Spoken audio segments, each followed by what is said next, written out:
Albert, along with Bill Parcells. Well, Warren Moon has had a very successful 9-year career in the NFL. However, Bill, he's had major problems against the Pittsburgh Steelers. In fact, opening day in Houston, Moon interceptions. And in talking with Warren Moon, he's concerned about that. He's concerned about the tip balls, but more so the ability of Pittsburgh's defensive line to jump up and bat balls down on the line of scrimmage.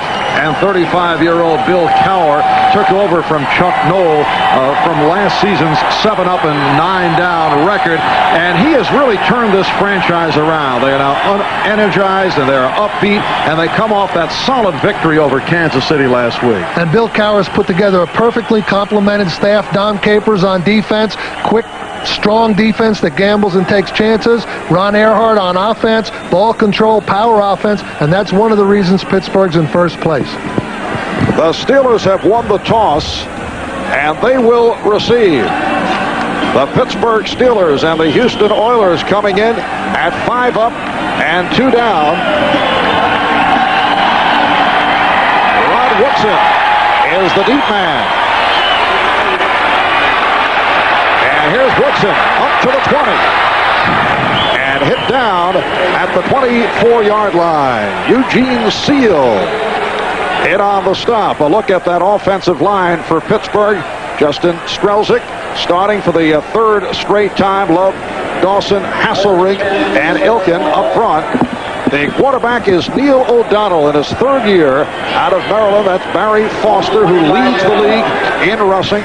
Merrill Hodge at the fullback position. And you see the receivers when they go to what they call the Detroit, the extra tight end, Adrian Cooper comes on. And Pittsburgh to the ground on first down with Foster tackled at the 28-yard line. The strong safety, Bubba McDowell, leading the way. And here is that Houston front seven with Fuller, Childress, Lee Williams for the injured Doug Smith. Williams moving inside. Sean Jones at the right defensive end. Lathan, Al Smith, and the rookie Eddie Robinson. A secondary with Dishman, Gray, McDowell, and Marcus Robertson. And when they go to the dime, Darrell Lewis and Steve Jackson come on. Second down play. Foster with the big hole has the first down. He went for 11. Marcus Robertson on the stop. Barry Foster right now at the top of his game, and you know, he really hadn't gotten a chance to be a first-line player under Chuck Noll, but now with Bill Cowher, everything was started over. He came in, he won the job. He thought he should have had it all along, and here you see him leading the league in rushing. Last week in Kansas City, 105 yards, 24 carries, despite missing the week of practice with a sore back.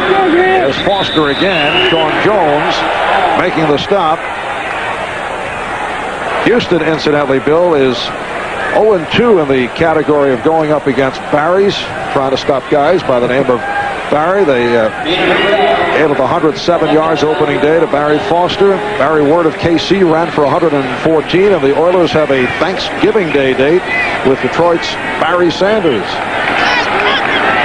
It's a 2nd and 7 at the 43. It's the second back coming through. Foster again battling for the first down.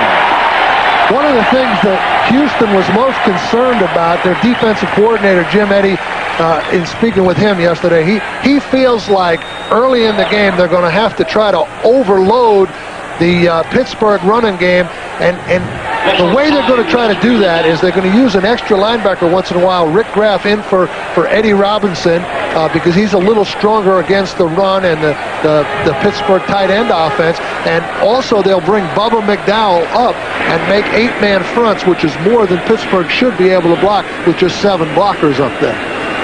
They have called for the yardsticks.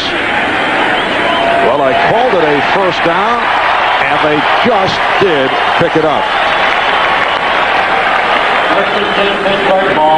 So Barry Foster has carried the ball 4 times for 25 yards to get things underway. And Pittsburgh a first down at midfield. Pittsburgh back in their two tight end offense with Adrian Cooper, and Chris Dishman was especially worried about that two tight end offense. He said it's harder to adjust to the two tight ends that Pittsburgh have than all the speed on the field. He'd rather play against the speed. Here's Foster. Once again, the host of Oilers to the ball, led by the veteran right corner, Jerry Gray. Pittsburgh has won its last two after dropping two in a row. They opened the season at 3-0 last Sunday night. The 27-3 win over Kansas City in a dominating performance. And Bill Cowher was telling you the other day he actually thought the loss to Green Bay may have been a positive. Yeah, all the players thought that, Mark, that the 3-0 was the reason they lost to Green Bay. But strangely enough, the 3-0, the 3 wins, they were behind at the half. The 2 losses, they were ahead at the half. It's a second down and 8. And Foster is stopped. Stopped at the line by the left defensive end, William Fuller. This is the situation that Pittsburgh offensive coordinator Ron Earhart really wanted to avoid. It's the 3rd and 9, 8.5, 9. He would have liked to have all of the third downs down there for Neil O'Donnell in the 3 to 5 area, which they can pick up very easily. And now, Neil O'Donnell is looking at a 3rd down and 8. The protection would have been dropped. That would have been short of the first down. Leroy Thompson did not have much running room. So the Steelers forced to punt. Thompson covered by the combination of Lathan and Smith. And the punting unit comes on. That's Mark Royals in his 3rd year out of Appalachian State. Last week in Kansas City, averaged 50 yards on 5 punts. Webster Slaughter is back, waiting for the punt, back at his 10, and lets it go. It's a 48-yard punt by Royals. When we come back following this timeout, it will be Houston ball at their 20. It's during the week. That's his offensive lineup. Maggs, Munchak, Matthews, Dawson, and Williams up front. Lorenzo White is the lone running back, and the Fab Four now joined by the newest member, Webster Slaughter, although we will see quite a bit of Leonard Harris, who had been the starter. The Webster Slaughter, the one-time Cleveland Brown, is in the starting lineup for the first time. No score. We're early in the first quarter. Houston from its 20-yard line. Here's White. Lorenzo White to the 24, met by the outside linebacker, Gerald Williams. And here's how Pittsburgh will go up against the run and shoot with Williams, the rookie from Colorado, Joel Steed, along with Evans, Lloyd, and Nickerson. A front 5 complemented by 6 defensive backs. Well, that's always one of the dilemmas against a run and shoot offense. You know, how many backs, how many linebackers. Pittsburgh's open with the 6 defensive backs. Houston, conversely, opens with the run against the 6 DB. It's a second down and 7.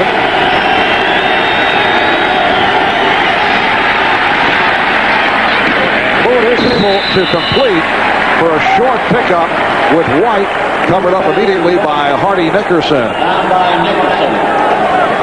Last Sunday, Houston defeated Cincinnati at the Astrodome by the score of 26-10. The Bengals did hang around a bit. Cincinnati was held to only 10 total yards, no points in the second half. The Oilers with wins over Indianapolis, Kansas City in overtime, San Diego, and Cincinnati twice. The losses to Denver and to Pittsburgh on opening day. It's a 3rd down and 4 from the 26.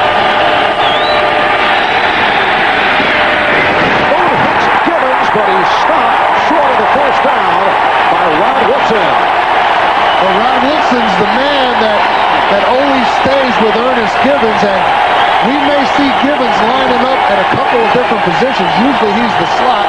Woodson, Givens told us, he's been with me every game for the last 5 or 6 games. Wherever I go, he goes. So this week, Houston may play him out of the wide receiver and detach kind of Woodson, try to get Woodson's playmaking ability restricted to the wide part of the field. And there is Rod Woodson back waiting for this Greg Montgomery punt. Last week, Woodson returned Kansas City's first punt 80 yards for a touchdown. Short punt by Montgomery, scooped up by Woodson. And he is well covered, getting up to the 31-yard line. Mike Dumas was right there. 41-yard punt, only a 3-yard return.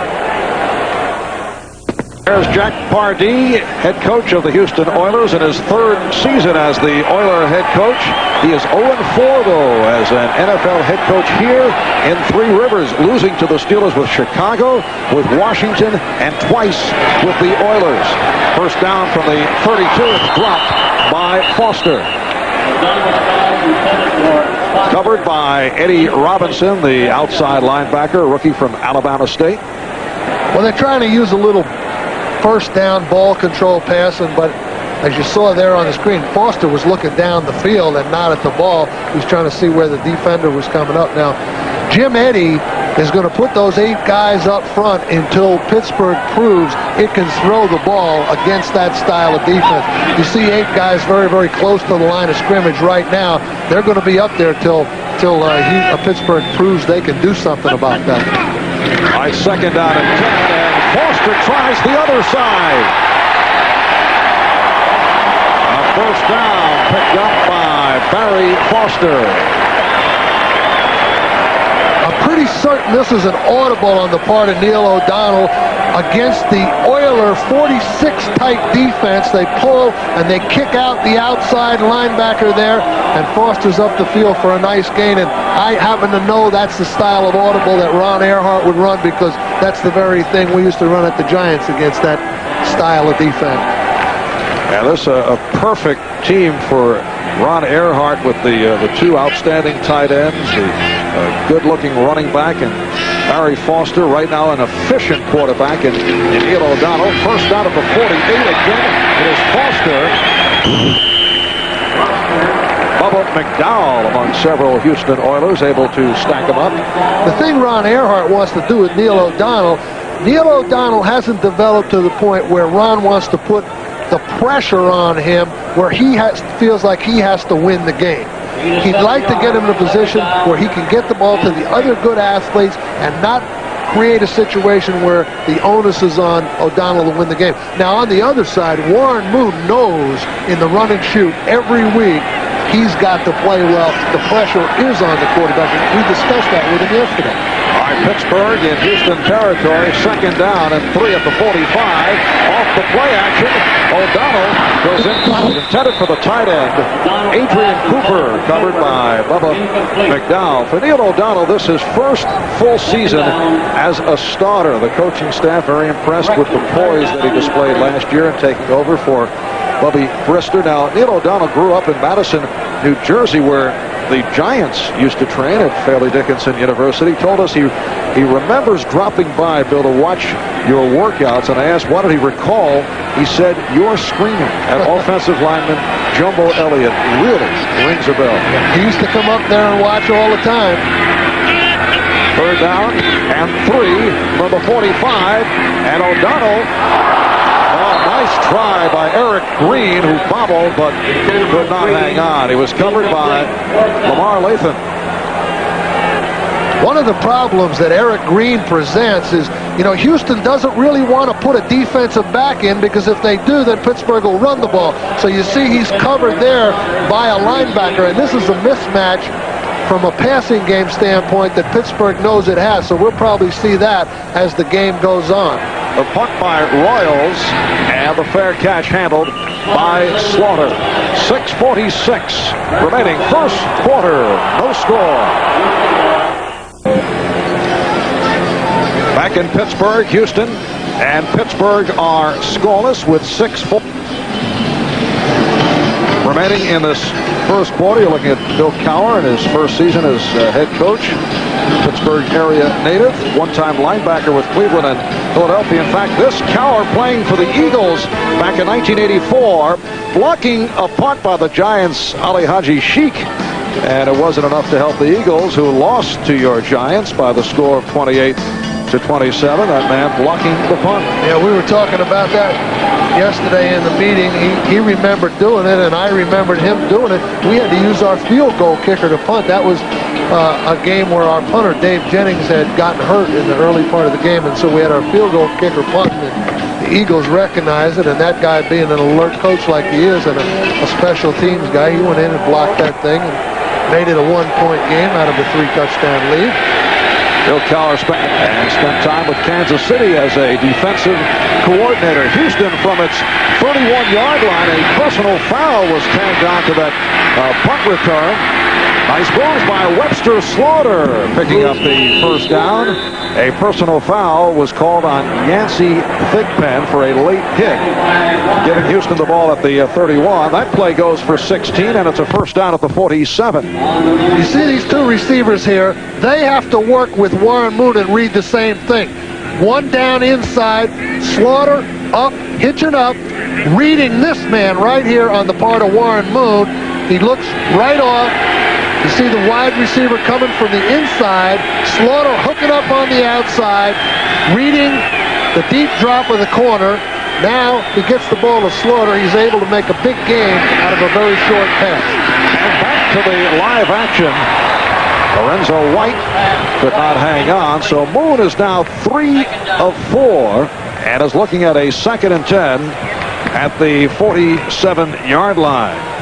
In his last 4 games against Pittsburgh, as you mentioned right at the start, Warren Moon has been intercepted 15 times, and as we were discussing with him yesterday, most of the interceptions have been because of deflections. Well, doesn't make it any easier for him. No, you still have to deal with it. You know, if they're deflecting, it means they got a lot of guys around the ball, and you know, that can be a problem. And Moon is very concerned about that. It's a 2nd and 10 at the 47. Penalty flag is down. Moon completing to Haywood Jeffries. Haywood Jeffries last year led the NFL with 100 receptions, leads this season with 50 if that holds up. DJ Johnson made the stop on Jeffries. Got an offside here on Pittsburgh. Referee is Ed Hockley, usually a back judge in his first season as an NFL referee.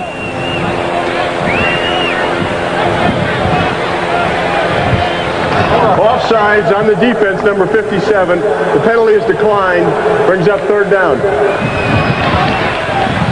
Well, that number 57 is Gerald Williams. He's just jumping there, but you know, Carnell Lake, the Steelers' strong safety, said that Gerald Williams is one of the main reasons why Pittsburgh's defense is playing a lot better. He's very athletic, and he can make a big play on any play of the game. It's a 3rd and 1 at the Pittsburgh 44. White barreling through for the first down. Stopped by Hardy Nickerson. And again, a flag is down. Lorenzo White coming into today 582 yards rushing, 3rd in the NFL behind Pittsburgh's Barry Foster and Emmitt Smith of Dallas. I know, Bill, you feel that as you look at the call again against Pittsburgh, the face mask indicated, you feel that Houston doesn't run enough. No, I think Houston could use a little more in their running. Personal foul, face mask on the defense, number 54. 15-yard penalty, 1st down. You know, they have such a good average on their running game, 2nd in the league. I feel like they could control the game a little more if they would run more than 22 times. If you could get it up to around 30 and reduce that pass ratio down to about 32 a game, then you'd have really an entirely balanced offense, and that's what gives the defenses more trouble. A personal foul assessed on Hardy Nickerson. Houston first down at the Pittsburgh 26. No score, 5 minutes remaining in this first quarter. Moon able to swing it out. And Lorenzo White on the reception was stopped by Sammy Walker. One of the things that the run and shoot has going for us is there's such an emphasis on the wide receivers early in this game now, it's quite obvious that Warren Moon intends to use Lorenzo White as a primary pass receiver. I mean, the first quarter is only a little more than halfway over, and he's already thrown him 3 passes and attempted another one. So Lorenzo White is going to be a big part of the passing game today. That's an impressive number. Houston in the pass and the run and shoot has had difficulty in the red zone. They have a first down at the 16. It's back to the ground for White. Good second effort. Battling his way to about the 12 where he was stopped by Rod Woodson. The other thing about the run and shoot offense, you know, there you see the Houston rushing game, 4.9 yards a carry.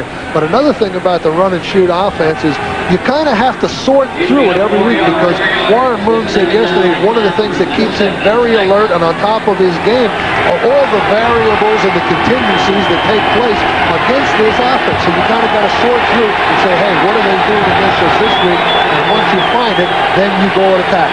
It's the 7th play of the drive, a second down and 6.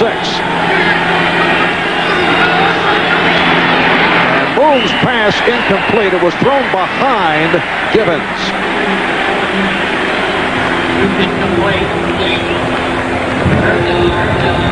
You see the safety man on the blitz. Now, anytime you see this front right here, with Pittsburgh in an odd man rather than an even man front, you can anticipate a blitz. You see the weak safety, Ian makes Moon throw it quickly, and that's the style of defense that has caused Warren Moon to throw some of those interceptions against the Steelers. 3rd down and 6. Slaughter to the left. In the slot to the left, 81 Gibbons in motion. A shot. It has been called an incomplete pass. Hardy Nickerson all over Warren Moon.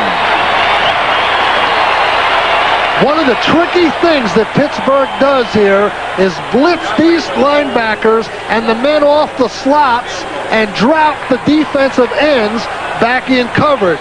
Now that's very difficult for Warren Moon to read. You see those defensive ends dropping back. Donald Evans dropping back in pass defense. You very seldom see that in the NFL. A 29-yard attempt for Al Del Greco. 10 of 13 for the season. And he's given Houston a 3-0 lead. 3:21 remaining in the first quarter. 5 up and 2 down, and a tie for the lead in the AFC Central. A win today at a record of 6-2 would give the Steelers their best midseason record in a 16-game season since 1983. And beating Houston today could be the most significant regular season victory for the Steelers in Pittsburgh in years.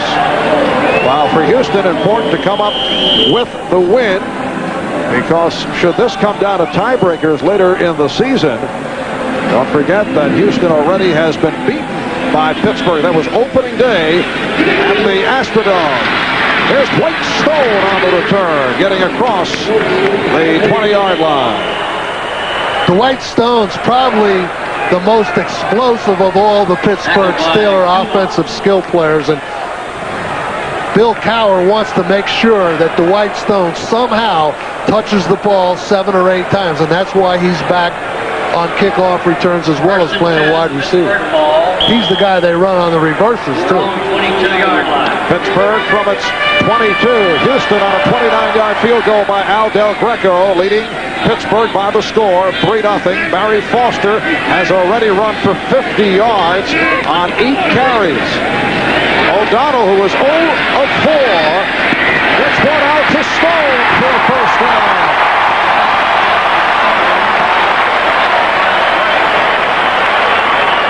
It's a 19-yard pass play. Dwight Stone lined up at the flanker position, coming down in motion, running all the way across the field. Now the split end clears out the Houston defensive corner there and vacates that area, and O'Donnell lays it over the linebackers for a big reception.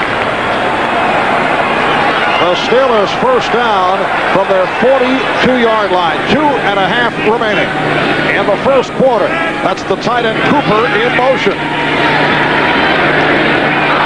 It was thrown behind Jeff Graham, and a flag has been tossed. Incomplete. Flag on the play. The holding call against the Steelers.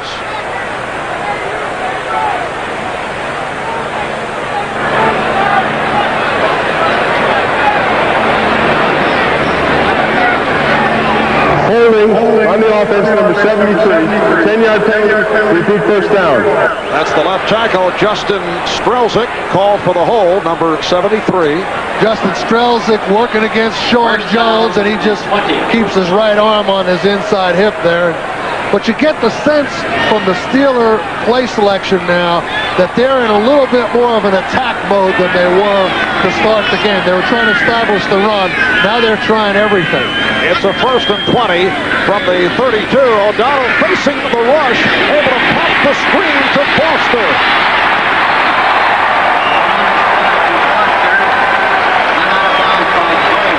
15-yard pass play. Foster run out by the right corner, Jerry Gray. Well, one of the things you can do on extra long yardage, like 1st and 20, you're expecting a zone defense, so no one is assigned to Foster, and it's a perfect time to run the screen. 1st and long, 2nd and long, most teams will zone you. You get the easy completion, and you get the blockers in front, and now they're back to 2nd and 4, which is a perfect situation for the Steeler offense. Marv Albert, Bill Parcells from Three Rivers Stadium, overcast day. They expect rain, but later in the day, it's a chilly 44 degrees. Foster with the hold, and a first down. Free safety Marcus Robertson making the stop on Barry Foster.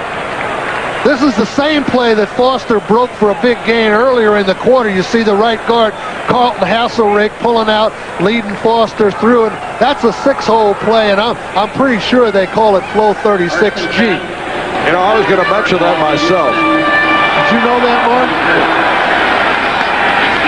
I get 36 and 35G confused very often. It's a first down at the 43. O'Donnell with the time. It's intercepted on a deflection by Al Smith. Oh, Al Smith taps it up. Pittsburgh has recovered.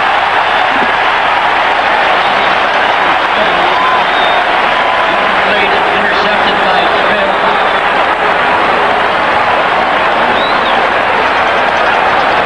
A wild play. By Hodge, fumbles. Smith ran for 25 on the return and then gave it right back.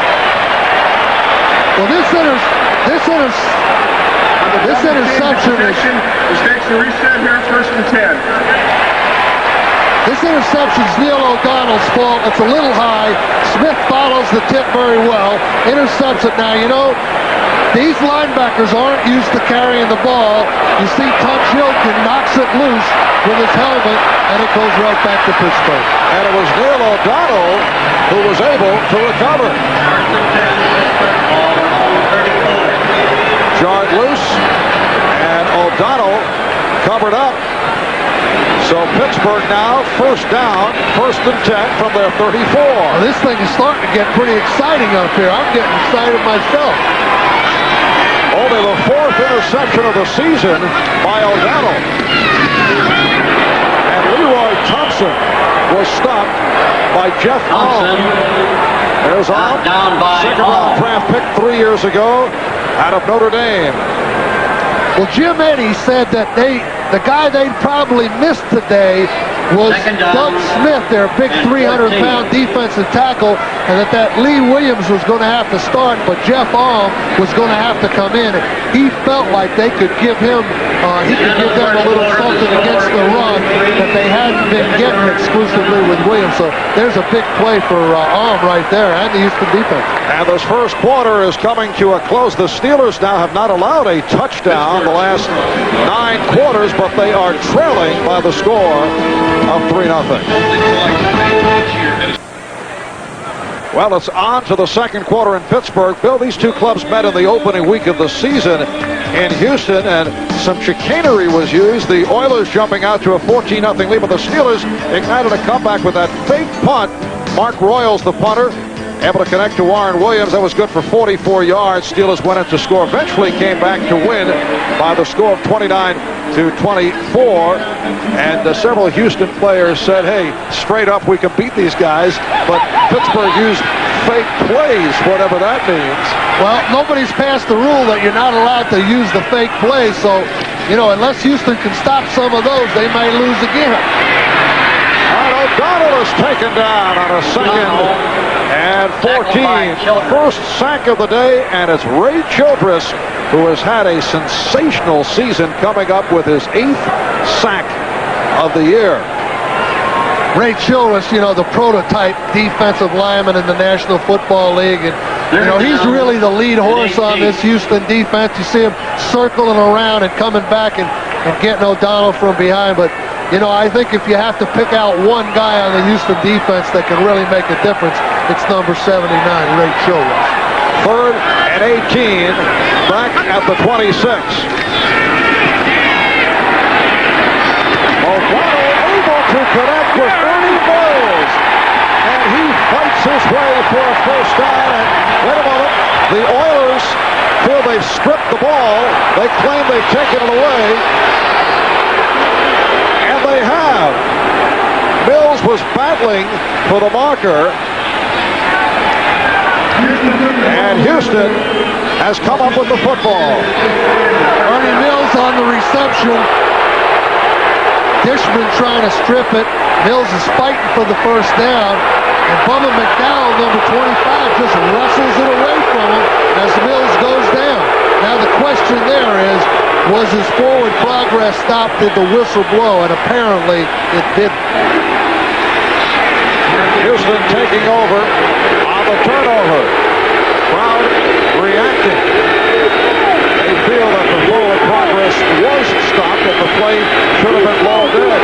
First down at the 44, off the draw, right with the cutback, working his way inside the 40-yard line.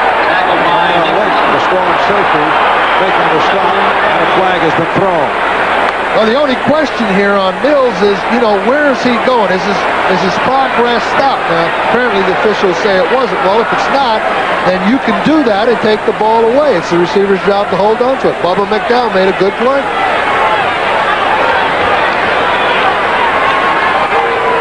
Personal foul on the defense, number 95. Unnecessary roughness, 15 yards, first down. That is the 3rd personal foul penalty that has been called on the Pittsburgh Steelers. Rick Lloyd is assessed on that personal foul. Well, one of the things that'll feature the quickest are those type of things. Now, in a game like this, you're playing for first place. You just cannot lose the game because of things of that nature. Now, 3 personal foul calls. We understand it's a big rival. It's a big day. The hit is going to be hard, but you got to keep your poise, and you also have to play within the rules, or you're going to cost the team the game. Houston first down at the Pittsburgh 24. Oilers lead 3-0. Tripped up. He went down the 29-yard line. Warren Moon has had trouble gripping the ball, although that was a question of being tripped up. He's had problems with a sore right hand, so he's had difficulties, he told us yesterday, taking snaps, but in that case he looked like he had his foot stepped on. Well, Warren Moon, you know, did miss a little practice this week because of that. You see him tripping over his own center, Bruce Matthews, there. But Moon is the guy that could, I think, take a day off of practice and really not miss a beat. You know, when you've been in the league and played as well as he has, you know, you don't need absolutely every play. Well, Woodson got credit for the sack of Moon on the trip. Gibbons with the catch, stepping out of bounds. By Griffin. Warren Moon's working on this man right here. He runs one receiver up the seam, the other one on a hitch. All Moon has to look at is this man. If he drops with the seam, he throws the hitch. If he goes for the hitch, he throws the seam. You see him drop with the seam, the hitch out, to Ernest Gibbons, nice completion. Third down at 9, down at the 23-yard line. Houston 3, Pittsburgh nothing. 2.5 gone by in the second quarter. Moon had a long look. Webster Slaughter picking up the first down. Webster Slaughter saw extensive action last week after Jack Pardee worked him into the lineup slowly after coming over from Cleveland. Telling us yesterday he's feeling more and more comfortable with the offense. Well, Slaughter also said that he sees the opportunity to make these kind of plays in this style of offense. But the thing that really amazed me was when Jack Pardee said yesterday, Webster Slaughter's got the best hands of any guy we got. And he's only been there 2 weeks. That's a pretty big statement. There's a first and goal down at the 6.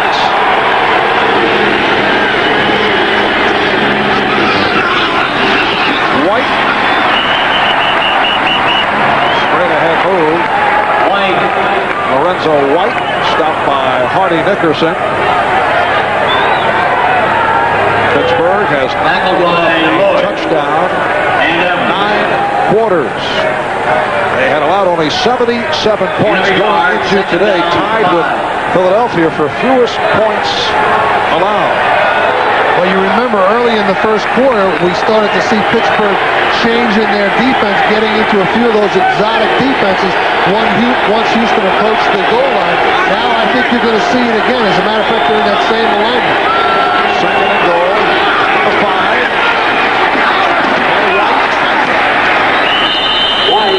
Picks up a couple. Donald Evans, the right defensive end, made the stop.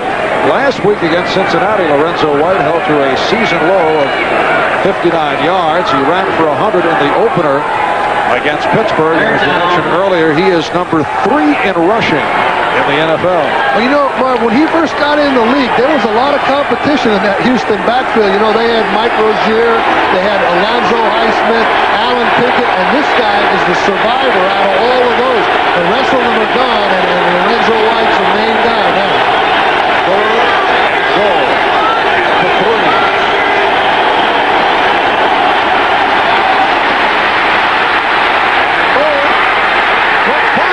Trying to run it in. Greg Lloyd made the stop. He was chased by Rod Woodson, who was coming on the blitz. Well, that was the same defense that Pittsburgh used against the Oilers when they approached the red zone before. And Woodson blitzing off the slot there just left his speed and allowed Moon to get out and around the corner. Montgomery will hold. So it's a 4th and goal at the 1, and he thought of going for a penalty to kick the 19-yard field goal. If I'm Houston, I think I may, you know, Pittsburgh won the battle if they hold them to 2 field goals. I think I may try for it right there. However, Del Greco puts it through, so he follows up his 29-yarder earlier with a 19-yard field goal. Pittsburgh now trailing 6-0. Houston about to return to the defense. That is their defensive coordinator, Jim Eddy, who was complaining to us yesterday, Bill, that in a most unusual situation, he has to practice against what he calls cards. Well, this is the kind of cards he needs. Houston's defense, Pittsburgh's offense. The problem is they don't have anybody to play these tight end positions. They don't have any tight ends on their roster. So they have to use linebackers like Eugene Seal to play tight end. Now tell me, does Eugene Seal look like a tight end to you, Mark? Bit on the smallish side. Eugene going, 5'10", 253 pounds. White Stone on that return, and another marker has been thrown. Seal on the stop. Eugene Seal, one of the NFL's best special teams players. Once again, the penalty coming up against Pittsburgh. But I can identify with the problem that Jim Eddy was talking about there. You know, you don't have enough players of the right style to really simulate. Holding on the return team during the return, number 42, 10-yard penalty, first down.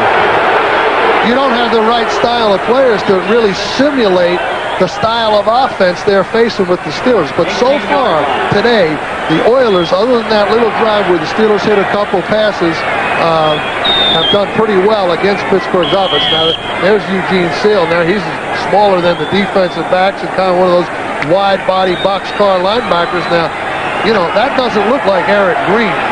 Wide-body boxcar, 5'10", 253 pounds. The Pittsburgh penalty was called on Warren Williams. Foster it outside and bumped out at the marker by the free safety, Marcus Robertson. Crowd responding. They want the late hit call on Houston. Houston has not been penalized to this point. Pittsburgh has been called for 5 penalties for 65 yards. Well, that's very close to being an unnecessary roughness penalty, but I think Foster still had both feet in bounds. And, you know, Houston's been a team that in the past has been penalized quite a bit for that type of thing, but in the last year or so, last 2 seasons under Jack Pardee, it's calmed down quite a bit. We saw Tunch Ilkin leave the field. Second down and 2. And the first down is picked up.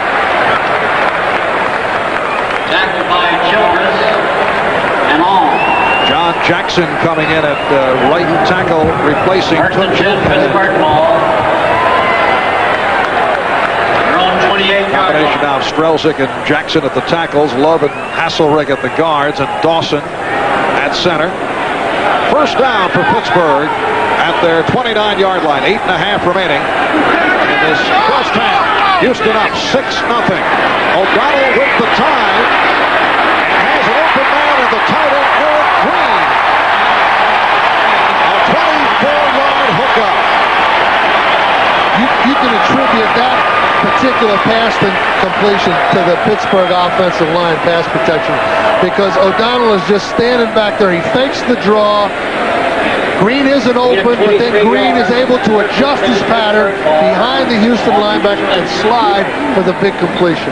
Getting back to the point concerning defensive coordinator Jim Eddy of Houston, because of the run-and-shoot style of the Houston Oilers, they do not have any tight ends on the roster, so it's very difficult to practice against a club that has 2 outstanding tight ends like the Steelers. That intended for Jeff Grant.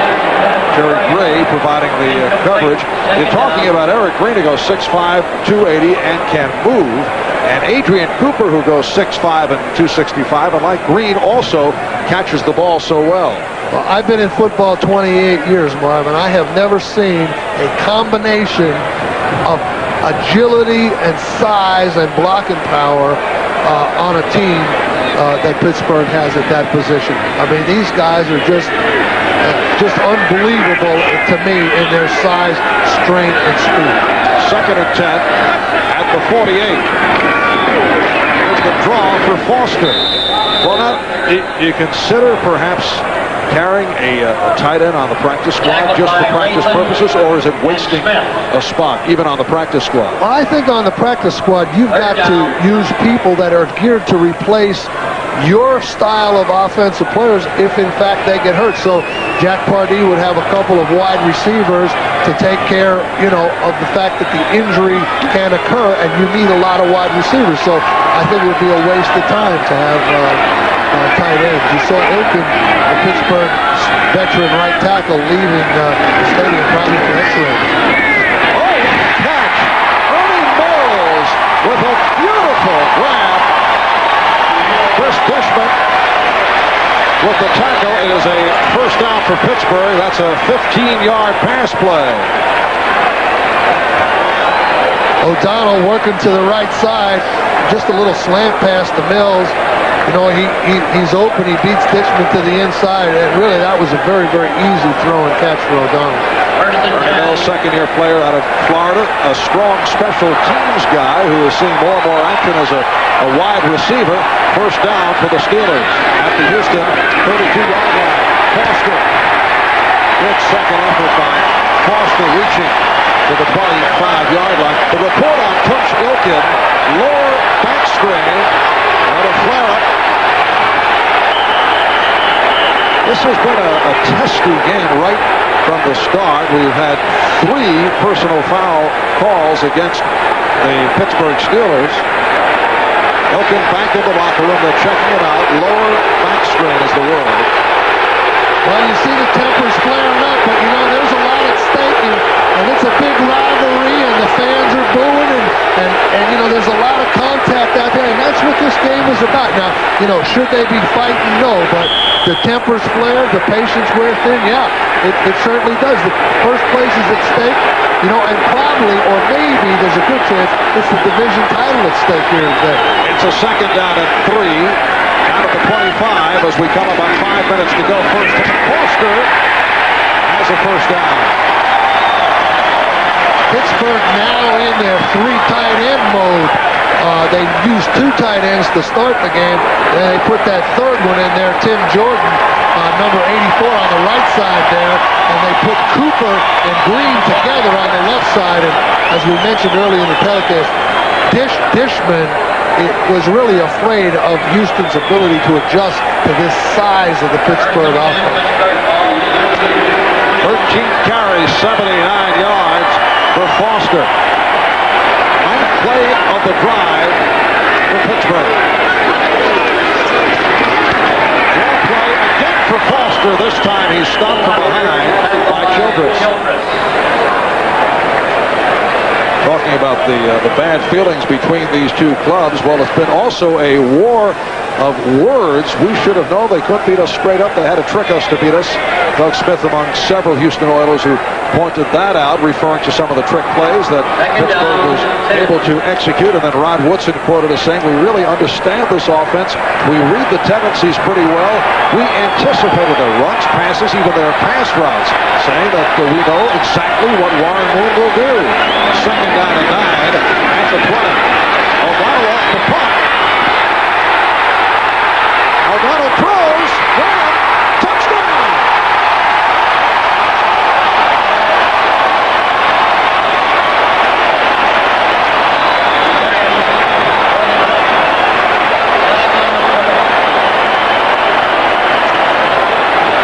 Well, Neil O'Donnell made a pretty bad mistake right there. He was free running for the first down, well across the line of scrimmage, and then he threw the ball. I mean, I think it's illegal forward pass. It looked like he went over the line of scrimmage. The touchdown indication. Illegal forward pass on the offense, number 14. 5-yard penalty and a loss of down. Pass the ball beyond the line of scrimmage. Brings up third down. Well, this is the absolute worst kind of penalty you have. Now, you just have to have better field awareness than this. He's 5 yards across the line of scrimmage. It's not like one of those judgment things where, well, gee, I'm not across, I'll take my chance. He's 5 or 6 yards down there.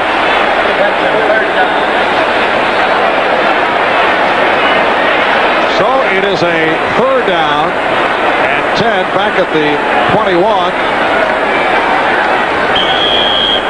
Houston 6 and Pittsburgh nothing on the 2 field goals by El Greco. 4 wideouts for the Steelers. And O'Donnell with the time. Leroy Thompson, and he lost his balance. He does have the first down.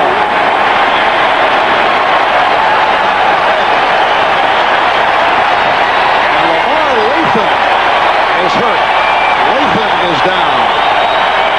Well, that time it was man-to-man coverage. Leroy Thompson was matched up with Lamar Lathan, who turned his ankle in an effort to cover Thompson. You see Lathan lying in the background there, and Thompson's able to run free, take it to the 1-yard line. NBC is brought to you by cold-filtered Miller Genuine Draft. Get out of the old, get into the cold.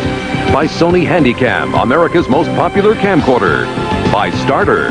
Look for the stars and you'll find Starter. And by Mitsubishi, bringing you a full line of award-winning automobiles. Mitsubishi, the word is getting around.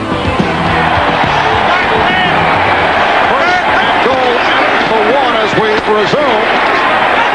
And Foster is stopped. Tackled by Kraft. On that last play that got down to the 1 yard line, the linebacker Lamar Lathan covering the running back Thompson, man to man, trying to keep inside position, and you see him fall and turn his ankle there. Thompson reverses his field, takes it to the 1 yard line. 2 minutes, 45 seconds remaining.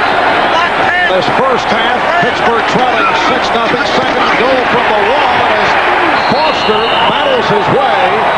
The Steelers indicating that the ball did cross the plane of the goal line. However, the Oilers say no, and no indication has been given. Apparently, Pittsburgh did fall short, and it brings up a third and goal inside the 1. Well, that's just straight ahead power. Fullback leading. Foster just trying to burrow through there. He doesn't quite get the ball across the plane, and he comes up short. Good call by the official. Ball's just 1 foot short. Timeout has been called by Houston.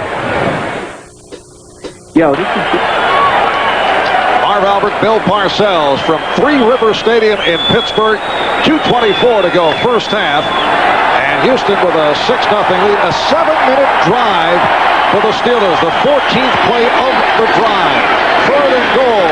And this is a touchdown for Barry Foster.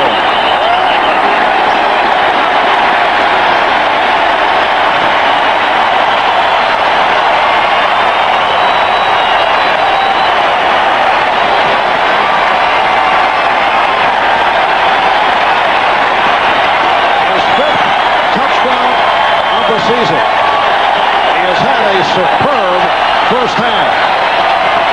Well, this is the same play they tried on second down. They run it on third down, and Foster's able to crease it just a little bit wider that time. But this is exactly the way the Pittsburgh Steelers want to play. 7.5-minute drive down the field. Keep Houston off the field. Harry Anderson providing the Steelers with a 1-point lead. Pittsburgh has taken a 7-6 lead on Houston. Barry Foster capping off that 7-minute drive, 14 plays, 82 yards.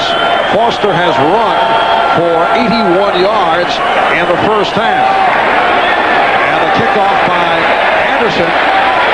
Spencer Tillman will stay right there. They'll bring it out to the 20-yard line. Reminder, next Sunday, NBC Sports presents an NFL doubleheader starting 12:30 Eastern Time with NFL Live. Most of you will see the Eagles and the #1 defense of the NFL take on the LA Raiders, winners of 3 of the last 4.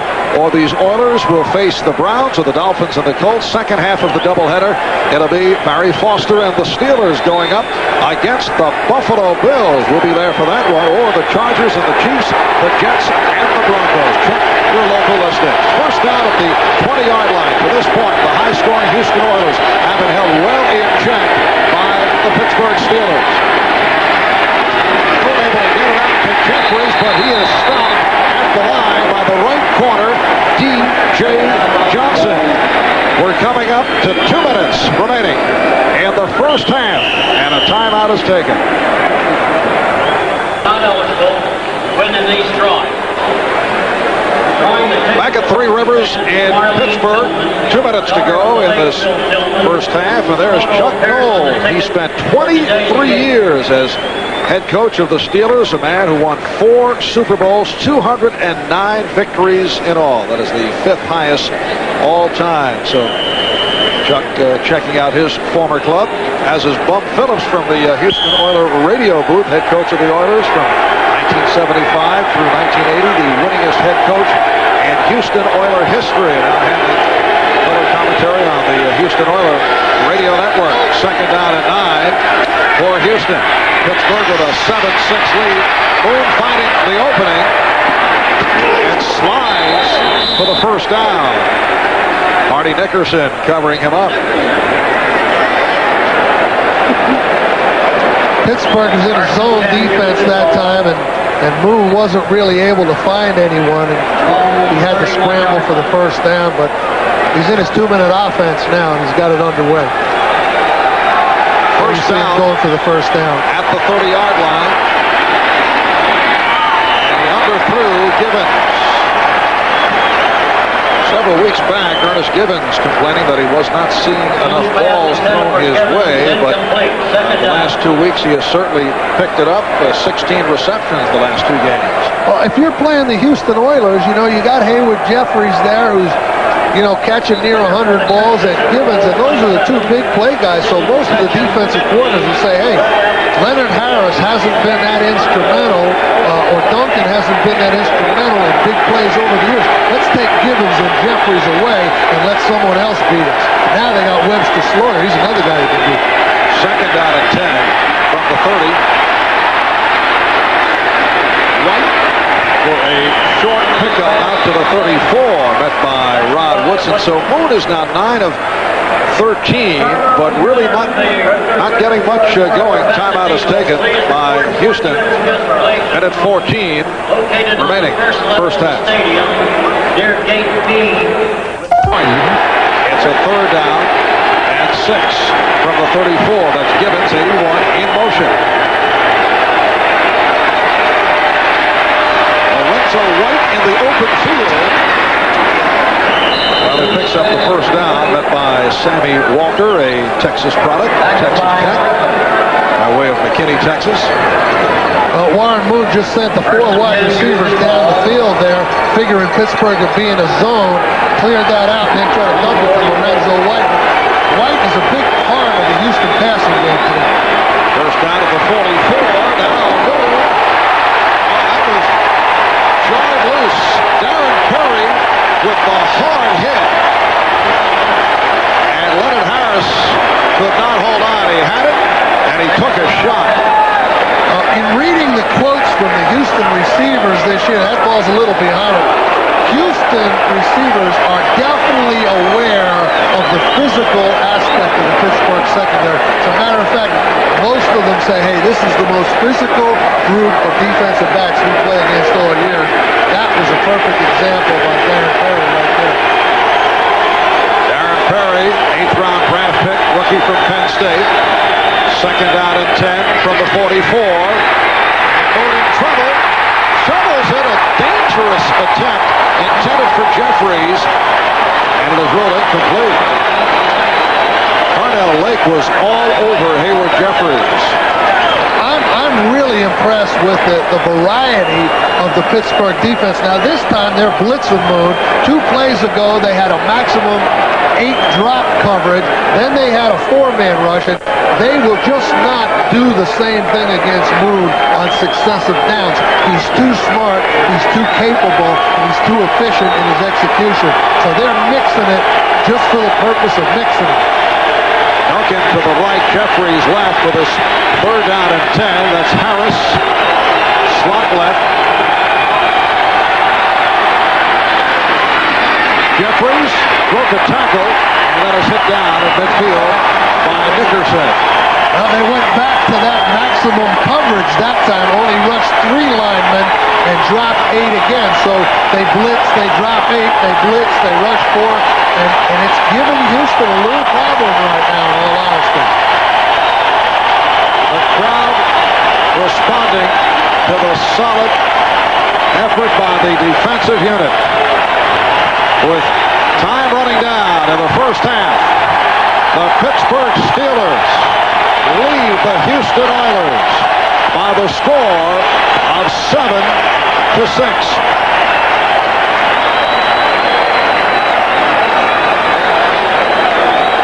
A terrific defensive effort by the Steelers. And back at Three Rivers Stadium, the second half kickoff returned by Darrell Lewis, the second-year player out of Arizona, and Richard Shelton involved on the stop. A 7-6 Pittsburgh lead as we open up this third quarter. A look at the Keystone Light halftime statistics of most significant, Bill, the time of possession for the Steelers. They lead the NFL in that department. Well, that's exactly the way the Steelers would have liked to play the first half if you could have run it up before the game. Bill Cowher, 17 minutes, leading in the yardage statistically, keeping Houston's offense off the field. Now, the adjustments that Houston made should show up right here in this first series against Pittsburgh. Houston starting from its 24. The completion to Curtis Duncan was covered by the left corner Rod Woodson. And for Duncan, that is his first reception. Marv Albert, Bill Parcells from Three Rivers Stadium. Capacity crowd, better than 59,000 on a very chilly, overcast day. They are expecting rain later on. Quick scoring recap. 29-yard field goal by Al Del Greco in the first quarter. In the second, Del Greco again from 19. Going to the 3 instead of the 6 on a 4th and goal from the 1. And then Barry Foster capped off a long 7-minute drive, scoring the touchdown. Oh, was Warren. What a catch for Jeffries, though. And Warren Moon shaken up. He took a shot from Rod Woodson. That was the same strategy. You see Carnell Lake, number 37, from the left side, Woodson from the right side, that O.J. was talking about at halftime. Woodson off the slots. We saw it the first half. They came out. They were able to get one of the slots protected, but not the other one. And Woodson was able to level Moon. Rod Woodson in the first meeting with Houston at the Astrodome had a key interception and a 57-yard return leading to the winning touchdown. He had a very strong first half here this afternoon. You see Lake, number 37, from the left, and Woodson making the contact from the other side. The last thing the average person wants. Hertz's fastest service now in more locations coast to coast. By DeskJet Printers from Hewlett-Packard. DeskJet Printers make it happen. By Kentucky Fried Chicken. Nobody's cooking like today's KFC. And by Mazda. Mazda, it just feels right.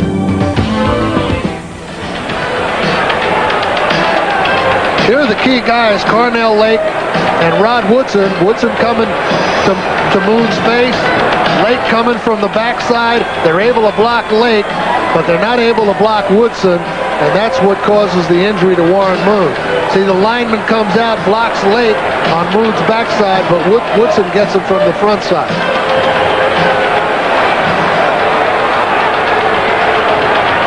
Lake coming off, Munchak coming out to block him, but Woodson's free on the front side. Now, normally a quarterback, when a guy comes into his face like that, is able to get rid of the ball quickly enough to avoid that look, but Moon was trying to wait till the receiver came out and, showed a lot of coverage holding it that long. And Moon did complete it. They are still checking over Warren Moon. Cody Carlson, the backup quarterback, has been warming up. There's Cody. He has been the perennial backup to Warren Moon. For the most part, he's done mop-up duty, a 6-year man out of Baylor. Thus far this season, he's thrown only 7 passes, completed 3 for 22 yards. The thing about that injury to Warren Moon, a lot of the viewers may think that it's the hit in front that gets you, but that's really not usually what happens. Usually, the hit in front causes you on the AstroTurf to hit the back of your helmet, and that's what probably happened to Warren Moon in that case. It wasn't the frontal attack that got him, but when he knocked him onto his back, he may have hit his head, and that's why he was kind of so long getting up, but he looks like he's all right. So Warren needed a little slap in the head there on the sideline saying, nice going. That's just what he wanted. We'll have a report on Warren in a moment. Meanwhile, Cody Carlson has come on. Back in 1990, Cody Carlson entered the game against the Steelers, led the Oilers to victory. That's the final game of the regular season. First down at the 41. Receivers look to be confused. The handoff to Lorenzo White. And he reaches out to the 45-yard line, stopped by the strong safety, Carnell Lake. Cody Carlson coming into the game apparently called an audible there, and the receivers didn't quite know what was going on, so they were trying to communicate. See Givens looking back in and Slaughter looking back in. What's going on? Carlson tells them. Givens tells Slaughter, but they're a little late releasing on that communication problem. Second down and 6. Houston at its 45. They're trailing Pittsburgh 7-6. Short setup by Carlson. Able to get it off to White, and he has a first down. Darrell Evans, the right defensive end, making the stop. Cody Carlson owns every Baylor career passing record. 28 years old. And he has thrown, going into today, only 7 passes this season. And it seems like Carlson, too, is using the Lorenzo White passing threat as well as Moon. White is definitely a big part of this attack today, throwing and running. First down at the Pittsburgh 47. There's an audible here, sure. And Carson completes inside the 40, that short of the first down. Haywood Jeffries with his 5th catch of the day, stopped by Donald Evans. Now this is the same blitz against Carlson. Both of those guys coming off the slots that they just knocked Moon out of the game with. But you see Lorenzo White blocks one guy and the lineman blocks the other, and they're able to complete the ball this time. That's the same identical defensive call on the part of the Steelers, but this time Houston executes. Last time there was a mental error. Second down and 2 at the Pittsburgh 39. White makes the turn and accelerates for the first down. Aaron Perry forced him out of bounds, so Cody Carlson has taken over for the shaken up Warren Moon, and the Oilers continue to move down the field. Well, one of the dilemmas that the run and shoot offense presents the defense is you want to take Gibbons and Jeffries and Slaughter out of the game. You've got to free up something, and the experience of Jack Pardee and the offensive coaches at Houston in finding what you're giving up is readily apparent right now. And what the Steelers have to do now is change and stop Lorenzo White. First down at the 24-yard line. Carlson throwing the middle, has Slaughter for another Houston first down. Darren Perry with the stop, along with Rod Woodson. We're told that Warren Moon has suffered a concussion. No word on whether he will return. Now that's probably from hitting his head on the back of the turf, the back of his helmet. You see they're talking to him. They're trying to, talk about things he should be familiar with. But I doubt that we'll see Warren Moon the rest of the day. He looks like he's done for the day right now. And hopefully he's okay. A-Rod Carlson has done very well. 3 of 3, 30 yards. First down at the 11. Houston trailing Pittsburgh by the score of 7-6. Carlson throws. Intended for Curtis Duncan, covered by Sammy Walker. Well, that was that same blitz. That's the same blitz again. They're bringing those guys off the slots, and that's the way they're attempting to disrupt the Houston quarterbacks. And you see, he knows the blitz is coming, throws it a little high and inside that time to Duncan, and well covered by Sammy Walker, number 23. Ninth play of the drive. A meeting of the two clubs atop the Central Division, Pittsburgh and Houston, each with records of 5-2. Opening day in Houston, Pittsburgh defeated the Oilers by the score of 29-24. Carlson getting the protection. Touchdown! Webster Slaughter with his second touchdown as a member of the Houston Oilers. That time, Pittsburgh went to the well one too many times. They blitzed that safety again. This time they try to blitz him up the middle. But you see Houston sees it coming. It's well protected. Carlson's able to find the one-on-ones all the way across the field. Webster Slaughter matches up well against Carnell Lake, the strong safety. Wide receiver against a strong safety. Carlson finds it for the touchdown. And here is Al Del Greco. Adds the extra point to give the Oilers a 13-7 lead. And what a performance by Cody Carlson, coming off the bench, relieving the injured Warren Moon, and takes the Oilers right down the field. On the last play, on the last Houston touchdown, the free safety, Darren Perry, blitzing, well blocked, and the wide receiver, Webster Slaughter, running for the touchdown. He's against Lake. Pick it up, throw it to Slaughter for the nice touchdown. Kickoff return by Woodson.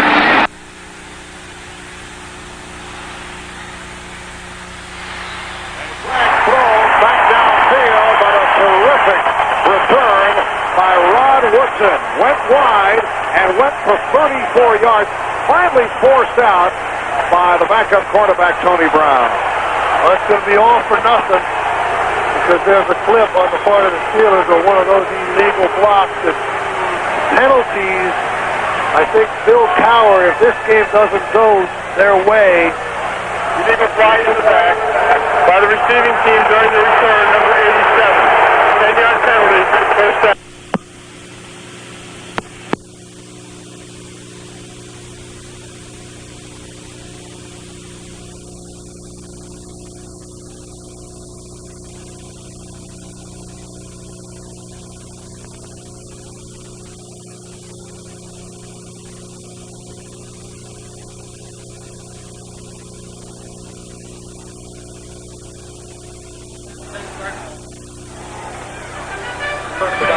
Hello? Thus Pittsburgh starts out. Okay. 9-yard line, 9:48 remaining in this third quarter. To Foster. Audio's on there. It's Running for 8 yards in the first half. Jeff Alm made the and we'd like to apologize for the audio place here in the third quarter. Bill, I wish you'd just clear your throat. That would take care of it. See Bill Cowher down there clearing his throat with some of those defensive guys and the special teams guys that are getting these penalties. And 3 of those penalties, personal fouls. Second down and 9. Play action. O'Donnell could fire one. He's good. It is picked up by the Oilers for the touchdown. Ray Childress scooping it up and running it in.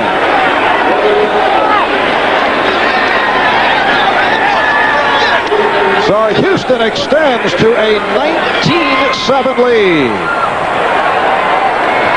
A good pass rush. O'Donnell unable to find any receivers.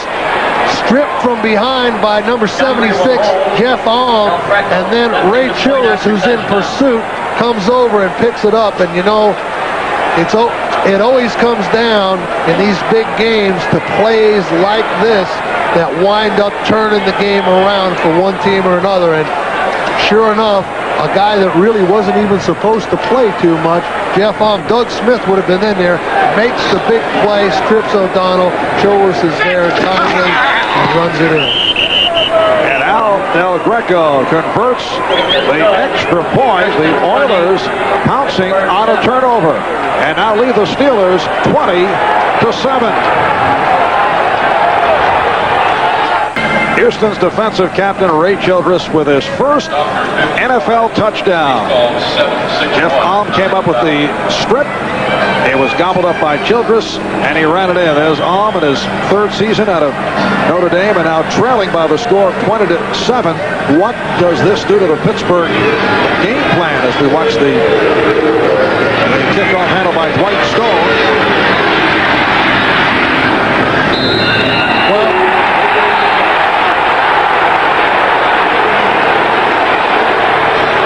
You know, with Pittsburgh being down 13 points now, it does change their game plan to a degree. The clock is not really a factor as of yet, but as Ron Earhart mentioned, we don't want to put the onus on our quarterback to win the game.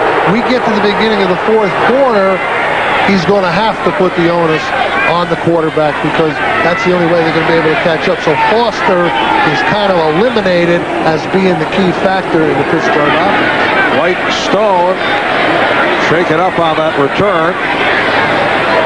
Now, this is a guy they need also because he's a guy that's capable of his athletic ability and just raw speed of making a big play quickly for the Steelers. So this would be a big injury for the Steelers if Stone's unable to return. White and Stone being helped off the field following the kickoff return. The Steelers have already lost their starting right tackle, Coach Ilkin, out for the game because of a lower back strain. So they're going with the combination of Justin Strelzik and John Jackson at the tackles. Steelers first down from their 20. Houston with a 20-7 lead. Barry Foster stiff arms his way, stopped by the right corner, Jerry Gray. It's obvious here that Pittsburgh is going to try to stay as much as possible with their original game plan, as we mentioned. But as time goes down here in the third quarter, they'll have to depart from that if the score remains the same. Of course, when you run an offense like Pittsburgh runs, you just cannot afford turnovers and penalties. And they've had 3 turnovers today and 80 yards in penalties, and that'll stop anybody. Foster advanced for 7 to second down and 3. And Foster is stopped. Short pickup. Tonight, following a paid political announcement, it'll be an all-new eyewitness video. Then the stars of Saturday Night Live will lampoon the presidential election. Dana Carvey, Ford, Chevy Chase, Phil Hartman, and more will set up the presidential candidates in a 2-hour special. Saturday Night Live's presidential match. That's tonight, right here on NBC. Third down and 1 at the 29. Houston 20. And Pittsburgh 7.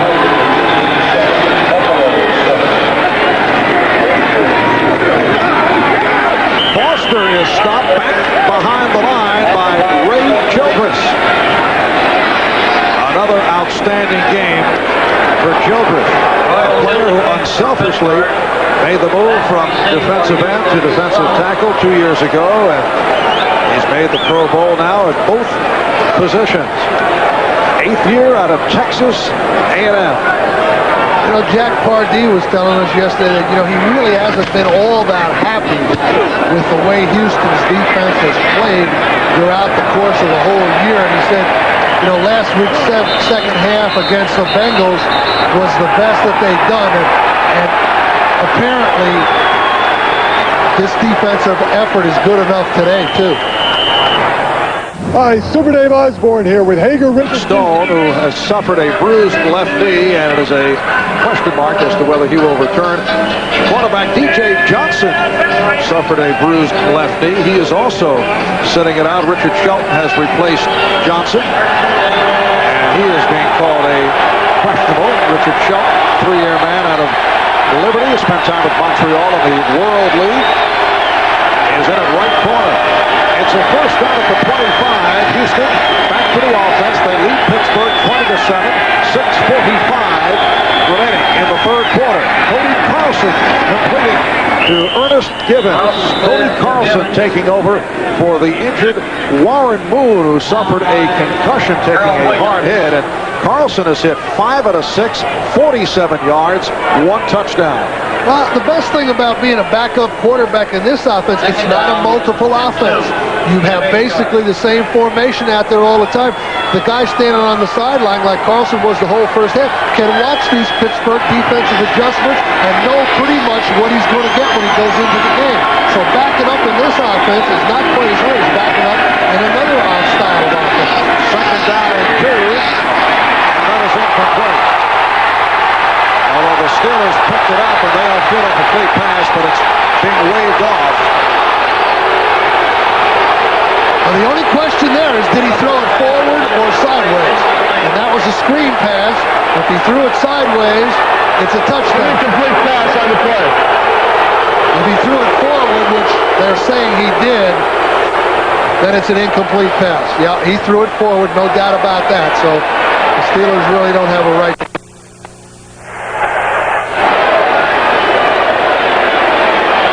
Creates a third down and 2 at the 33-yard line.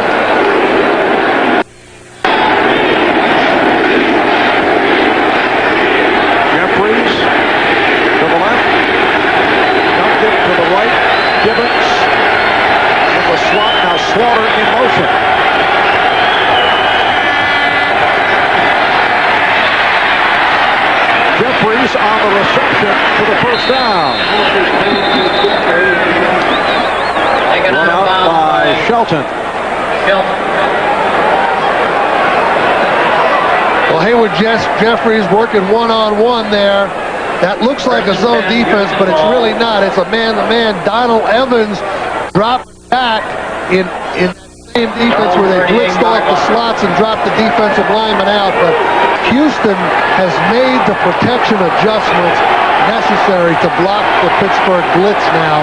So the quarterbacks are confident and are able to complete the ball against those blitzes the Steelers have used against them today. Jeffries, despite a sore back, has caught 6 balls, and Carlson is going deep. And hit Jeffries on the shoulder. Covered by Darren Perry. We're set for an update. Let's go to Bob Costas at our New York studio. Marv, Buffalo a huge favorite at home, trailing 7-0 at the half. They get even early in the third when Kelly rolls right and hits Pete Metzelaars for the 3-yard touchdown. Then moments later, Sean McCarthy, the punter for New England, is unable to handle a snap, retreats to the end zone, tackled for the safety. Buffalo has the lead, 9-7. All right, Bob, and next Sunday it'll be Pittsburgh playing at Buffalo. Second down and 10. Houston at the 38-yard line. They lead the Steelers by the score of 27.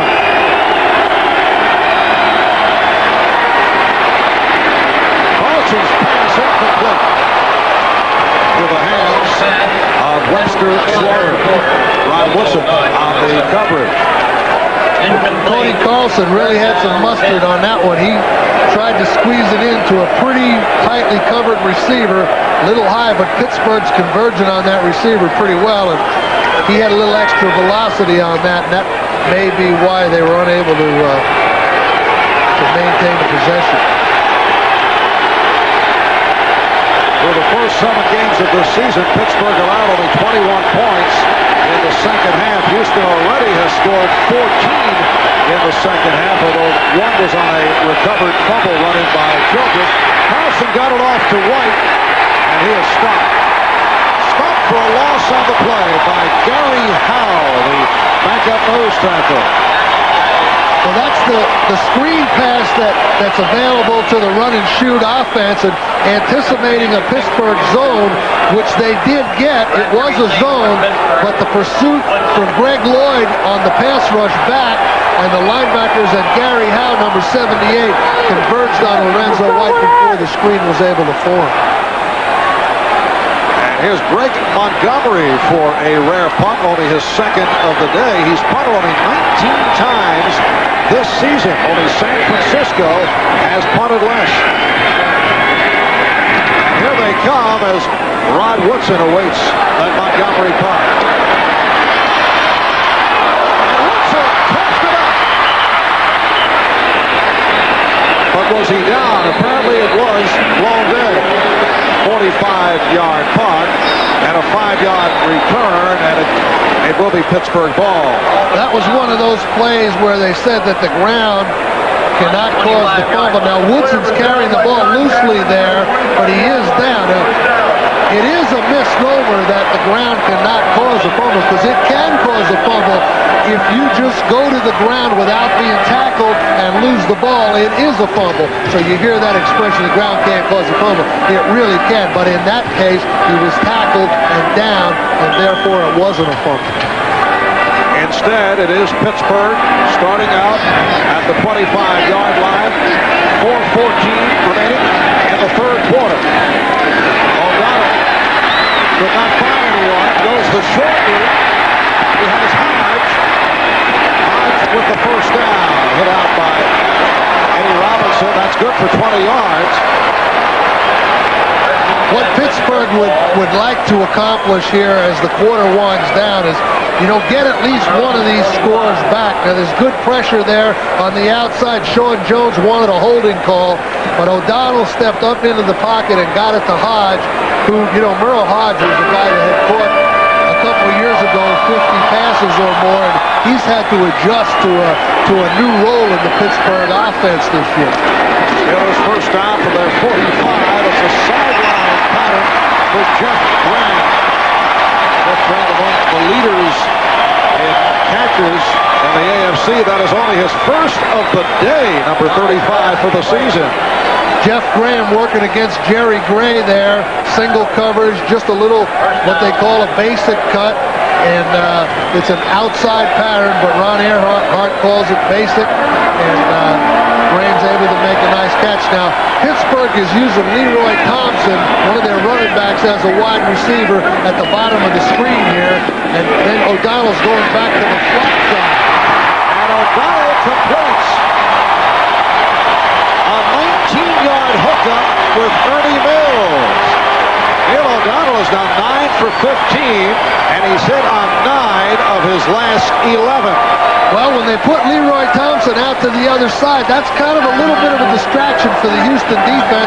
They think he's out there for a specific reason, and then sometimes you're able to counter that offensively by going back to the side that you really want to throw to. Good strategy on the part of Ron Earhart. There's Foster. Good-looking drive here by Pittsburgh with 2:25 remaining in the third quarter.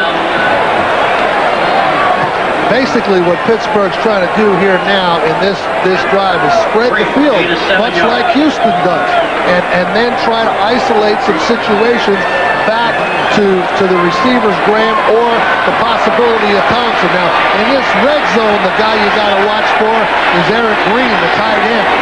Second down and 4 at the 18-yard line. Straight ahead move by Foster. Reaching inside the 15. A reminder, next Saturday afternoon here on NBC, more Notre Dame football action coming your way as they go up against undefeated Boston College. Coverage starting at 1 p.m. Eastern with Notre Dame Saturday.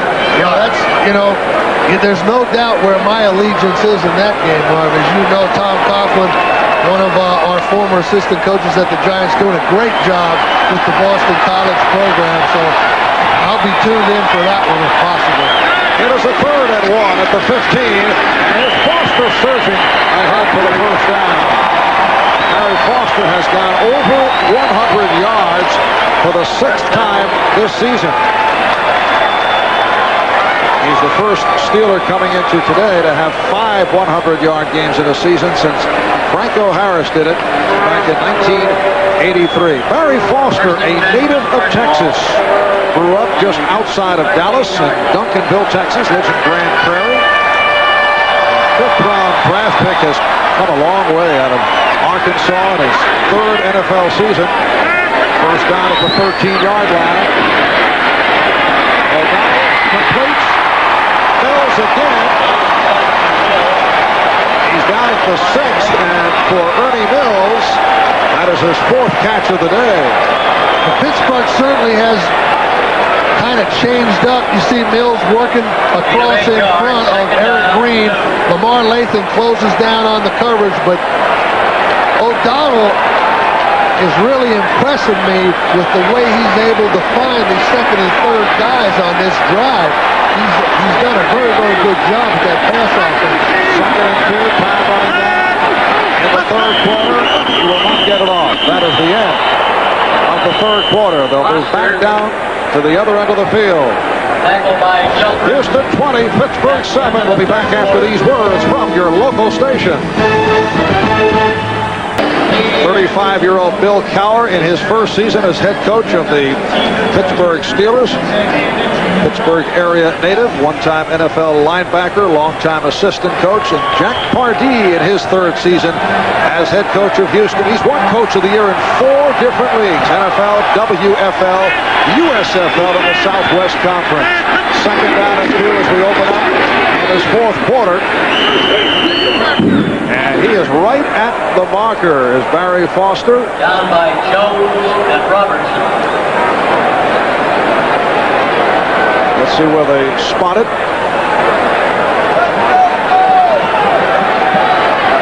It appears to be short of a first down. I think they're going to have a measurement here on the... Timeout. Measuring the down. Yes, they're calling for the yardsticks. Houston 20 and Pittsburgh 7. The Oilers able to capitalize on a turnover. The fumble by O'Donnell picked up by Childress. Running for the touchdown. Well, it is a first down. Ball reset, and it will be a first and goal for the Steelers. This current drive, 8 plays, 72 yards. It has consumed 4.5 minutes, and O'Donnell is 4 of 4 on the drive. Now Graham splitting out to the left side. The lone deep back is Foster.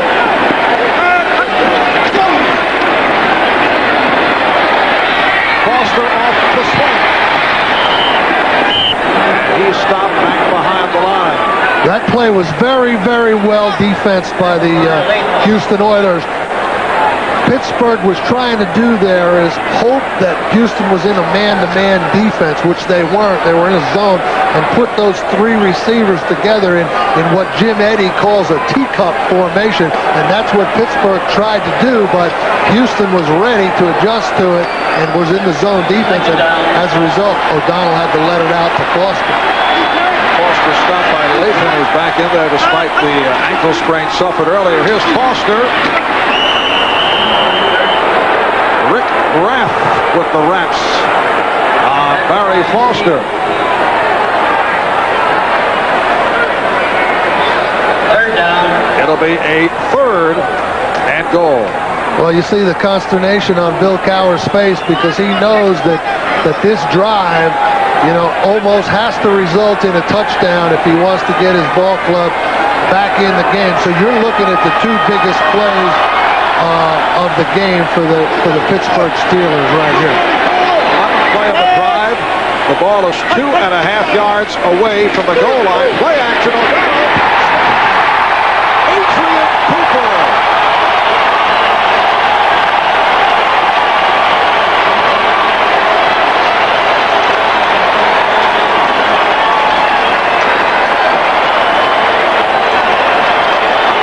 There was a flag thrown. Thrown in the end zone. Unsportsmanlike conduct, taunting on number 87 on the offense. 15-yard penalty that will be assessed on the kickoff. The taunting called on the man who caught that touchdown pass, Adrian Cooper, in his second season out of Oklahoma. Who came on last year after Eric Green went down with a broken ankle. Here's Terry Anderson. So Houston now leading 20-14. See O'Donnell faking to Foster on the bootleg. Cooper wide open, easy touchdown. And, I guess the officials are really cracking down on that demonstration thing. It takes... Well, the officials have been instructed any of this undue stuff and running over to a guy like that and spiking the ball and, that kind of thing to crack down because that breeds the violent conflicts and that's why they're penalizing Pittsburgh back to the 20-yard line now. That play right there is another example of the things that have hurt the Steelers today. They score a touchdown, but they give 2 first downs back right away in field position with a penalty. Lewis and Tillman back for the kickoff. Spencer Tillman with the return. And brings across the 30-yard line. Lauren Williams made the stop. 12:53 to go in this 4th quarter. Houston in front of Pittsburgh, 20-14.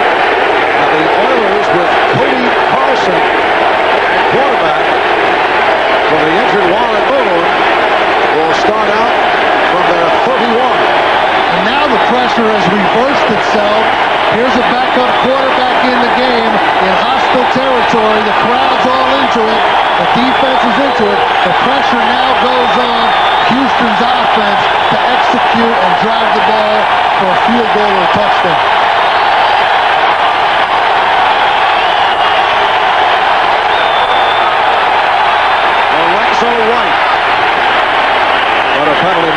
throw.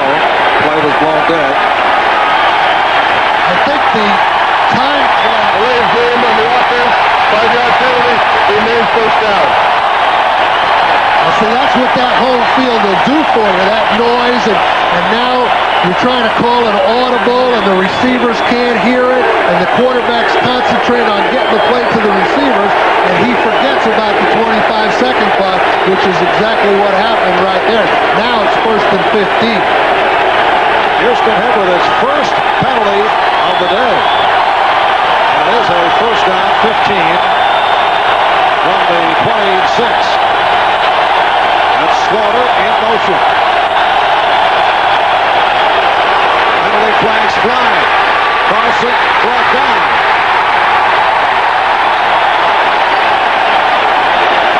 Donald Evans getting to the quarterback. Cody Carlson.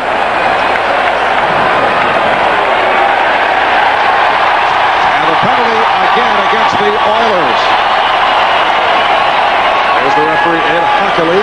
False start prior to the snap on the offense, number 78. Prior to the snap. No play, 5-yard penalty, and remains first down. Well, you want to know what home field advantage is. This is what they're talking about right here. It's not that the stadium's in Pittsburgh, Pennsylvania. It's the fact that the crowd is into the game, can be a factor, can cause those type of things to happen. That's what home field advantage means. And the Pittsburgh Steelers have it right at this moment. It's a first and 20 at the 21 off the penalty call on the left tackle, Don Maggs. Carlson goes sideline. And the immediate hit put on by Sammy Walker on Curtis Duncan. It's a 9-yard advance, bringing the ball to the 30. That's a nice play by Cody Carlson, though. He's getting half of the yardage back. It's a loose zone. Curtis Duncan just sets up on the sideline, and Carlson finds him. Now, he wasn't too greedy there. It was 1st and 20. He's got it down to 2nd and 11. He'll try to get it down to 3rd and 3 or 4 right here. Pittsburgh getting back into it with that long drive, 11 plays, 75 yards, capped off by the touchdown pass from O'Donnell to Cooper. They are trailing by 6 points. And Carlson completes. Ernest Gibbons with the beautiful catch. 16-yard advance. And once again, words being exchanged, finger pointed between Gibbons and backup defensive back Solomon Wilcots. But again, you have to credit Cody Carlson there because he was in a deep hole, 1st and 20. Really, a tough situation for the quarterback, and he's got him out of that hole right now.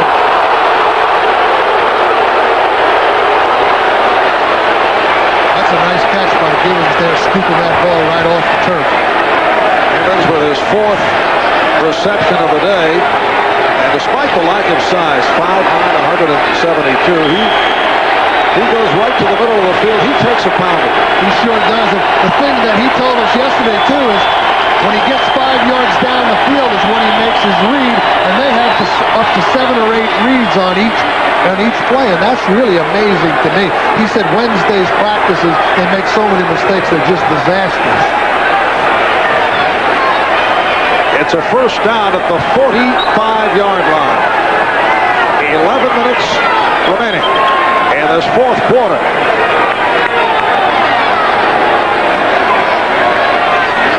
Please add 30 seconds to the clock. 30 seconds to the clock. The clock was never stopped during the discussion.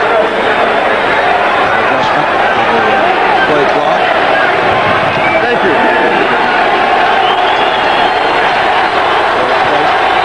Request by the referee, Ed Hockley. Now this crowd has been into it, providing problems for the Houston offense.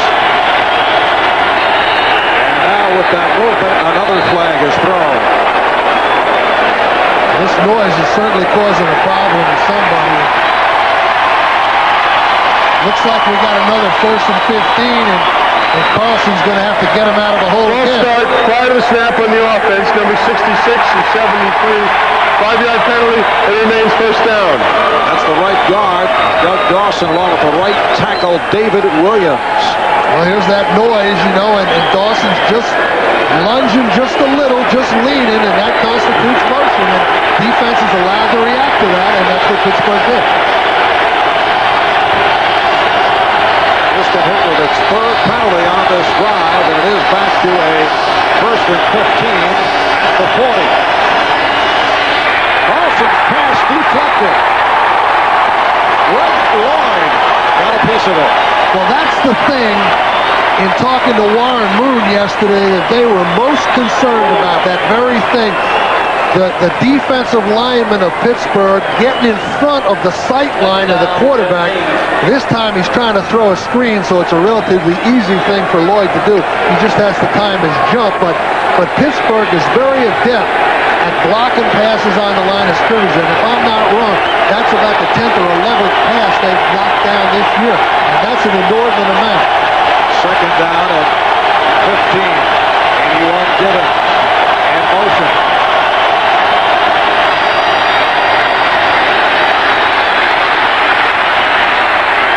Carlson goes sideline, but it's caught out of bounds. It is incomplete. Curtis Duncan made the catch, but out of bounds. Pittsburgh wasn't able to put much pressure on Carlson, and Duncan's right foot just did not get down, and that's why they called it out of bounds. You know, you have to get both feet down, and his right one is in the air and does not come down in bounds. And the official's right on top. That's a tough call, but a good call by the official. Houston and Pittsburgh battling for the lead of the AFC Central. They come in with records of 5-2. A third down and 15, and a problem with the snap. Steelers claiming that they've recovered a fumble, and they have. Fumble snap, turning it over to the Steelers.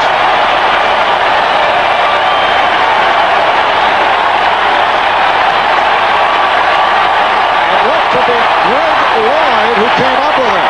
Well, Carlson just doesn't get the exchange from his center, Bruce Matthews, and Pittsburgh was in that blitz, so they had a lot of guys coming, and Carlson just didn't come up with the ball. You see it laying around on the ground. He misses it, and Lloyd, because he's blitzing, comes inside and recovers. Now, here's a real test for the Houston defense right here.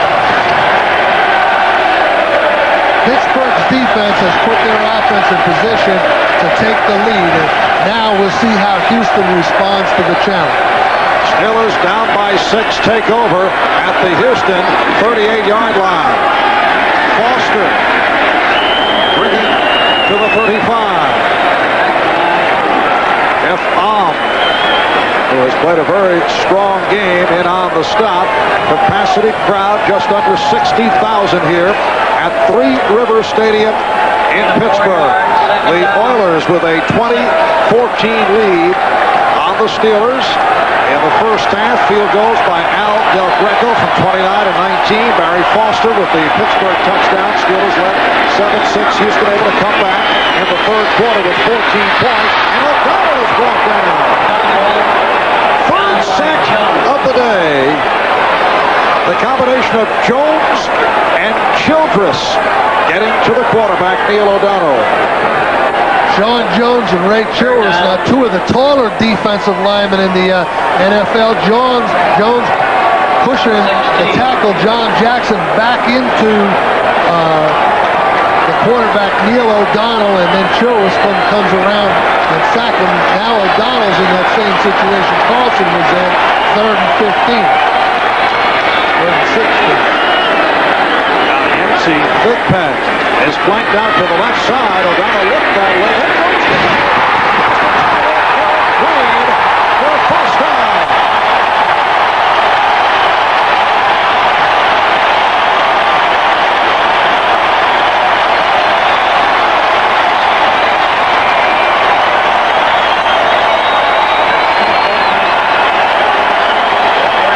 Eric Green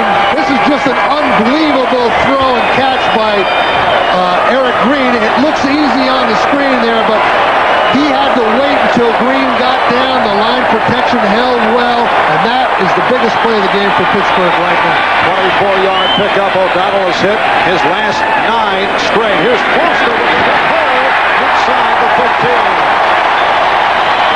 Well, you see immediately now the Pittsburgh offense, Bill Cowher, Ron Hill, they're back in their original game plan mode. Foster is back in the game now because the score is close. O'Donnell's able to mix run and pass. Time is not a factor, and they're right back to their game plan because that's the way Pittsburgh wants to play. Foster's back in. Yes, this has been a balanced attack by the Steelers. It's now a 2nd down and 3 at the 13. Oilers 20 and the Steelers 14. Foster to the middle of the line, comes up short of the first down. It's been a very strong performance by the third-year quarterback out of Maryland, Neil O'Donnell. He has hit on his last 9 in a row. Overall, 13 of 19, 196 yards, 1 touchdown, 1 interception. Also coughed one up as he was stripped of the ball, picked up by Childress, who was able to run it in. Neil O'Donnell, his first full season as a starter. Started 8 games last year when Bubby Briscoe went down. Foster has a first down. And I think there may be a face mask penalty or a holding penalty on Pittsburgh. I'm not sure which, but the back official threw the flag, and I think it's a face mask on the Oilers.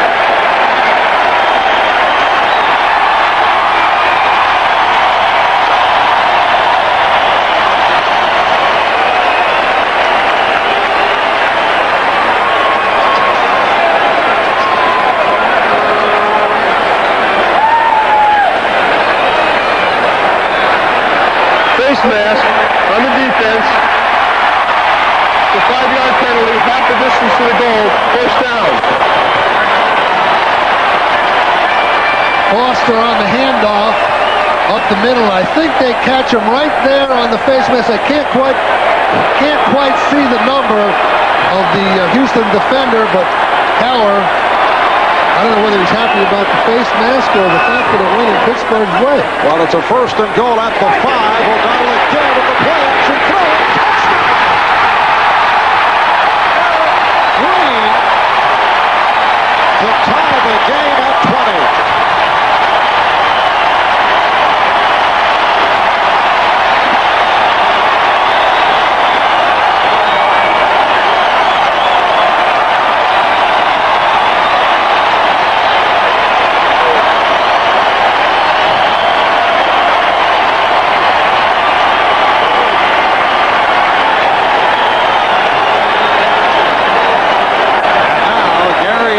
Will attempt the point after.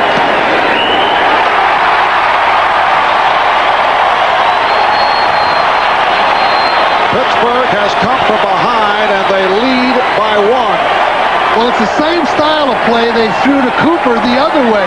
This time, O'Donnell faked the handoff to the left, bootleg back to his right. The other time, he went to Cooper. In a frenzy, as they have seen the Steelers come back from a 20-7 deficit. They now lead by the score 21-20. Spencer Tillman on the return. He is rocked as he crossed the 20-yard line. Sullivan Wilcox on the tackle, but a penalty marker is thrown.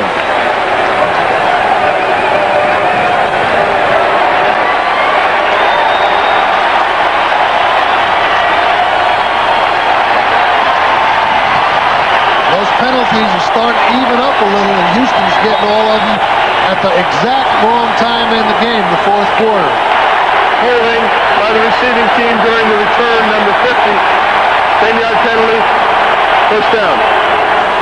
It's called on Eddie Robinson. Yes, Houston was hit with 3 penalties on that last Pittsburgh drive to the touchdown. It went 7 plays, 38 yards. It consumed 3 minutes, 32 seconds. Houston, first down from the 10. Cody Carlson has come on for the injured Warren Moon, who went down, suffering a concussion off a hard hit. Carlson with the bullet pass for Jeffries right at the marker. Has a first down. He was stopped by Carnell Lake. The touchdown, the key guys, Eric Green. They fake the Foster in here. O'Donnell makes the fake, bootlegs out. Green comes across. O'Donnell finds him in the back of the end zone for the touchdown. O'Donnell making a nice fake. Houston pursues. They kind of wave at Green going across the back of the end zone, but he's able to get open for the touchdown. And Eric Green still wearing a harness on an injured shoulder. Missed the first 4 weeks of the season. He was injured right at the start of the last meeting against Houston. First down at the 21. It's a draw for White. And a short pickup. Rod Woodson made the stop. 2 key plays in that last drive leading to the Pittsburgh touchdown. First, the fumbled snap by Cody Carlson.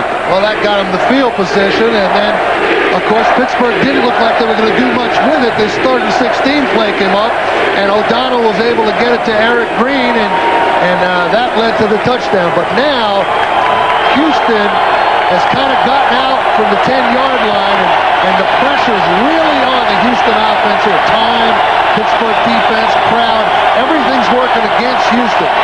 Second down and 9. Carlson can't find anyone.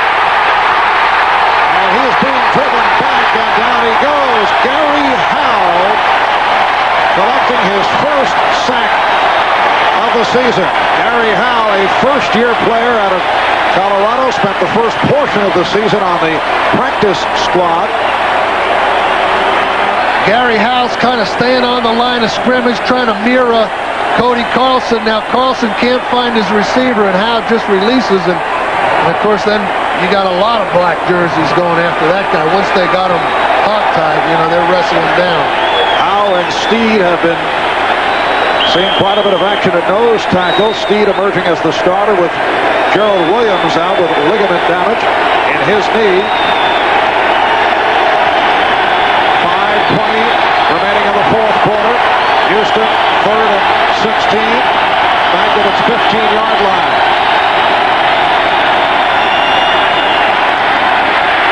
Carlson goes the middle, and a crowd was almost picked off. Pass intended for Webster Slaughter. Well, they had the right idea. You know, they got Slaughter past the first down marker.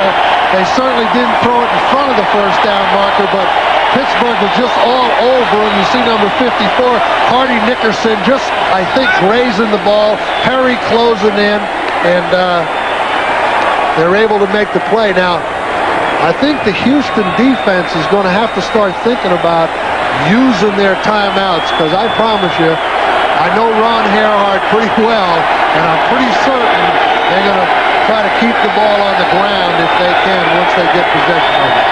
The punt by Montgomery. Line driving it, keeping away from Woodson, who had to go across the field, and then runs it out at midfield. 4:56 remaining in the 4th quarter. 47-yard punt. 11-yard, 4:08 to go in the 4th. O'Donnell stepping up and then wanted to go sideline, but he saw Ernie Mills was well covered. Threw it away. Darren Lewis all over Ernie Mills. Great job by the Houston defense there. That's exactly what they had to do in order to give them now a chance to come back and get the field goal that can win the game. And Jim Eddy has made some good defensive calls, but the big play was that first down play by Bummer McDowell, tackling Foster for the loss, and that ruined the series for the Steelers.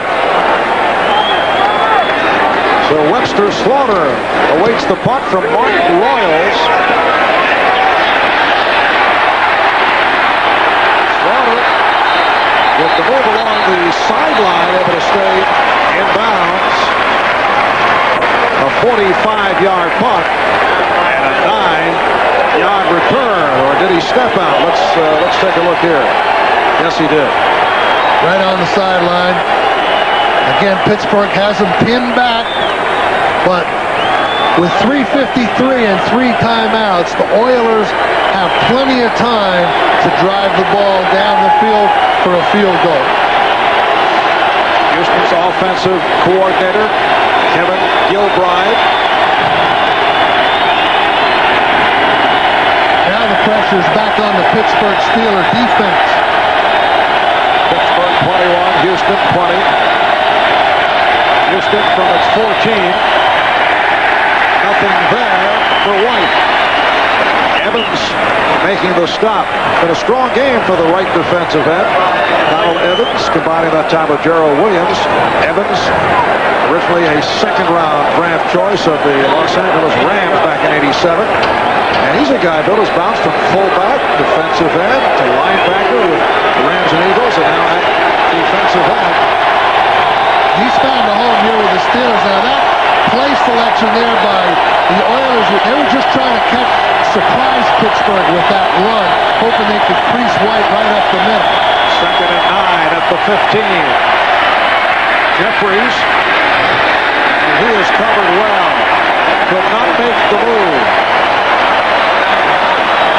Number 24, Richard Shelton with the stop. Shelton came on for the injured starter, DJ Johnson.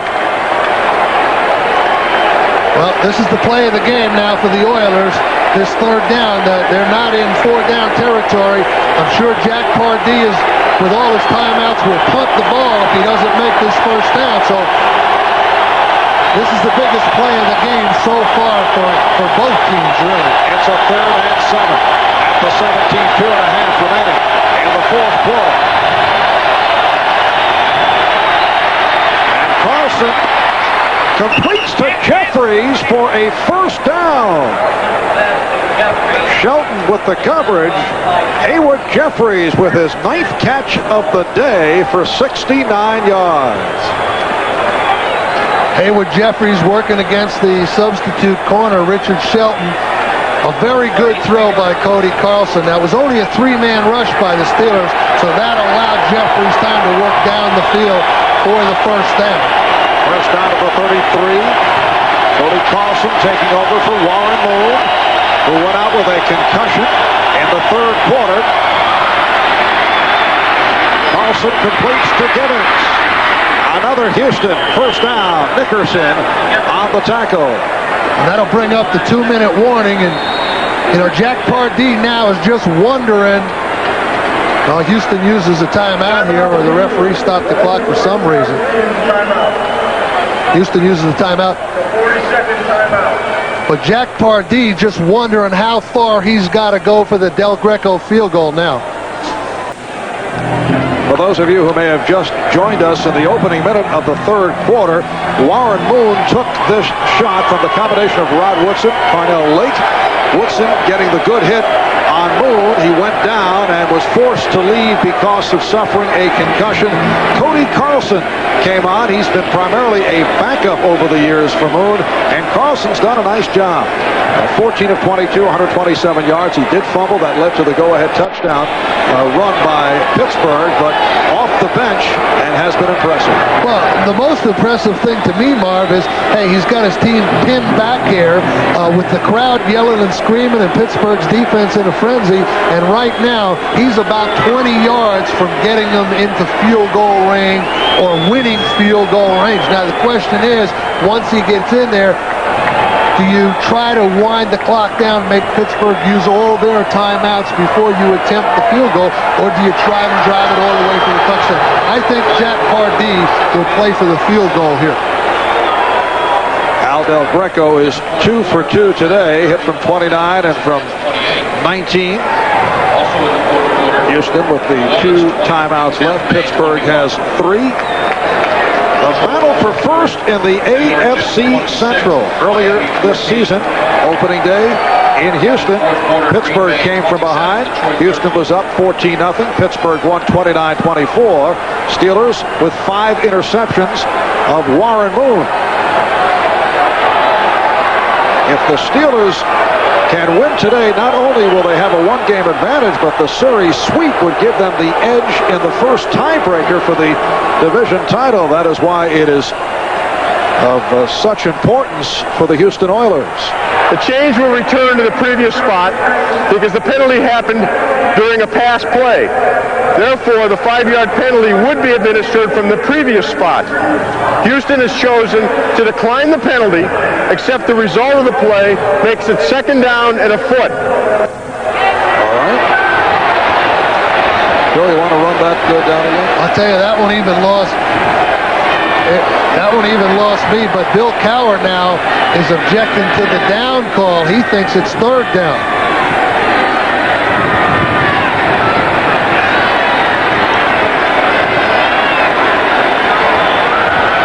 They are indicating 2nd and 10 at the 38. Up here in the booth, there is agreement with Bill Cowher from Mr. Stats himself, Elliot Cowher, that it should be third down. Well, I think, if that play counts, it should be third down. It should be 3rd and 1.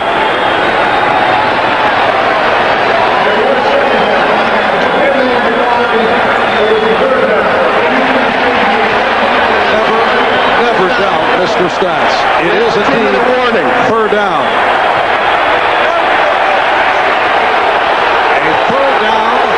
Well, there are a couple of Colorado players out there, Bill, it should be mentioned, former Colorado players who have had some experience with the mismanagement of downs. Oh, you're talking about that Missouri game a few years ago where they gave them the extra one. Did you broadcast that game? No, I did not, Bill. I was busy that day. But Joel Steed and Gary Howe played at Colorado. And they are on the Pittsburgh side of the ball right now. And it will be a third down and 1 at the 44.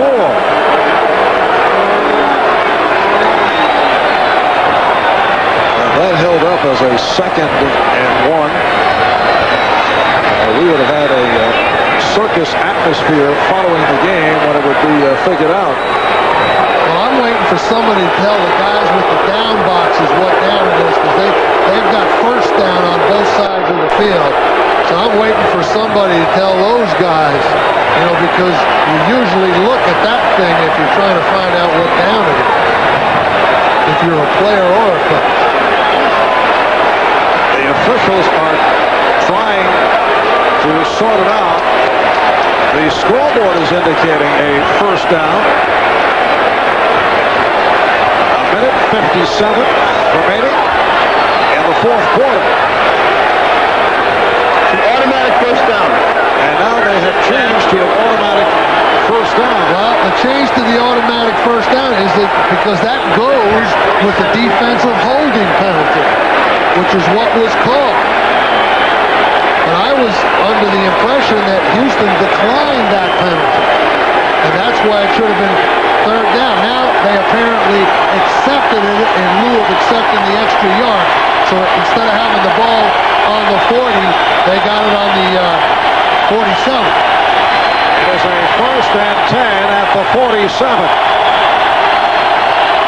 The Steelers lead the Oilers by the score of 21-20. Completed to Webster Slaughter, and he has a first down plus additional yardage. Hardy Nickerson made the stop, and that is a 15-yard advance. Well, that play was set up, the crossing route, with the anticipation of the Pittsburgh blitz, and Pittsburgh did blitz, and Slaughter got across, and now it's just a question of where Jack Pardee feels like he has to get to effectively have the best chance to win the game with a field goal. First down at the 33. Marv Albert, Bill Parcells from Pittsburgh. Carlson completes. Curtis dumped it on the reception and brought down short of the first down by Sammy Walker. And there is Al Del Greco. Earlier hit from 19 and from 29. Last week missed from 47, hit the crossbar. Earlier this season hit from 54 yards away. We are down to 45 seconds remaining in this 4th quarter. And it's a 2nd and 4 at the 27. Houston down by 1, but on the move. Lorenzo White with a burst for the first down. Stopped by Gerald Williams. Houston's trying to locate the ball now right in front. And You know, they're going to have to either run another play or call a timeout, and they did call the timeout right here. Houston down to 1 timeout remaining. We'll be right back.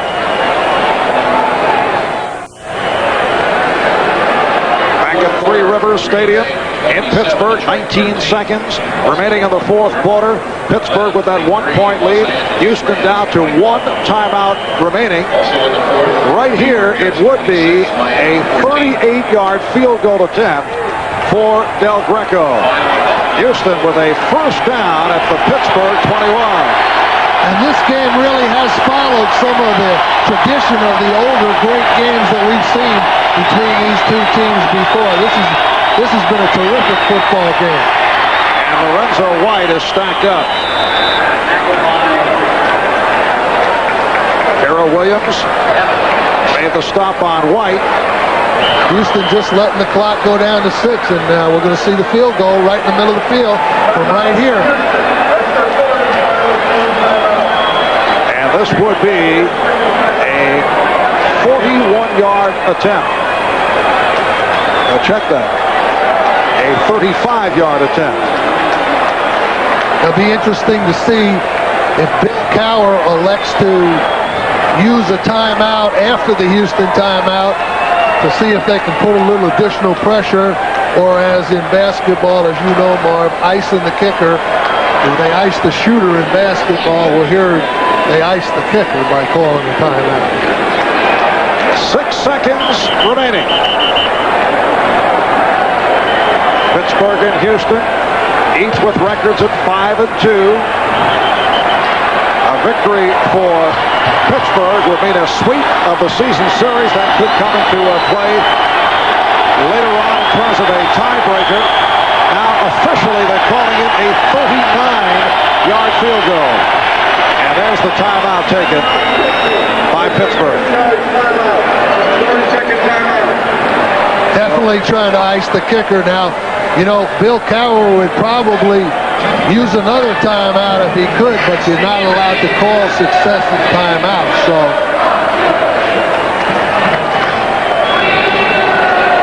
I'd really like to have the ball just a little bit closer than this for the winning field goal. Now, it's a makeable field goal, but with the wind blowing, you know, and all the noise and that type of thing, you know, this is no dead cinch for any field goal kicker.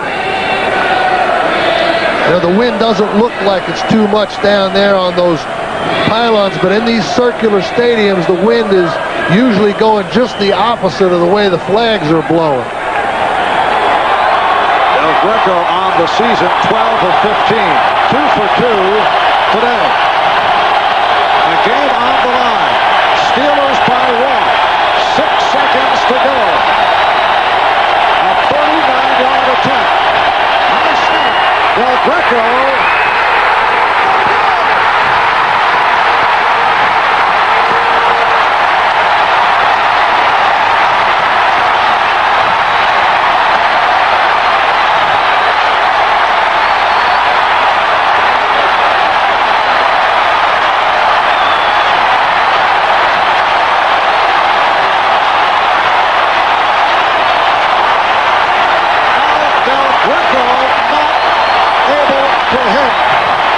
What would have been the winning field goal. 1 second remaining. Bill Cowher trying to gather his club together.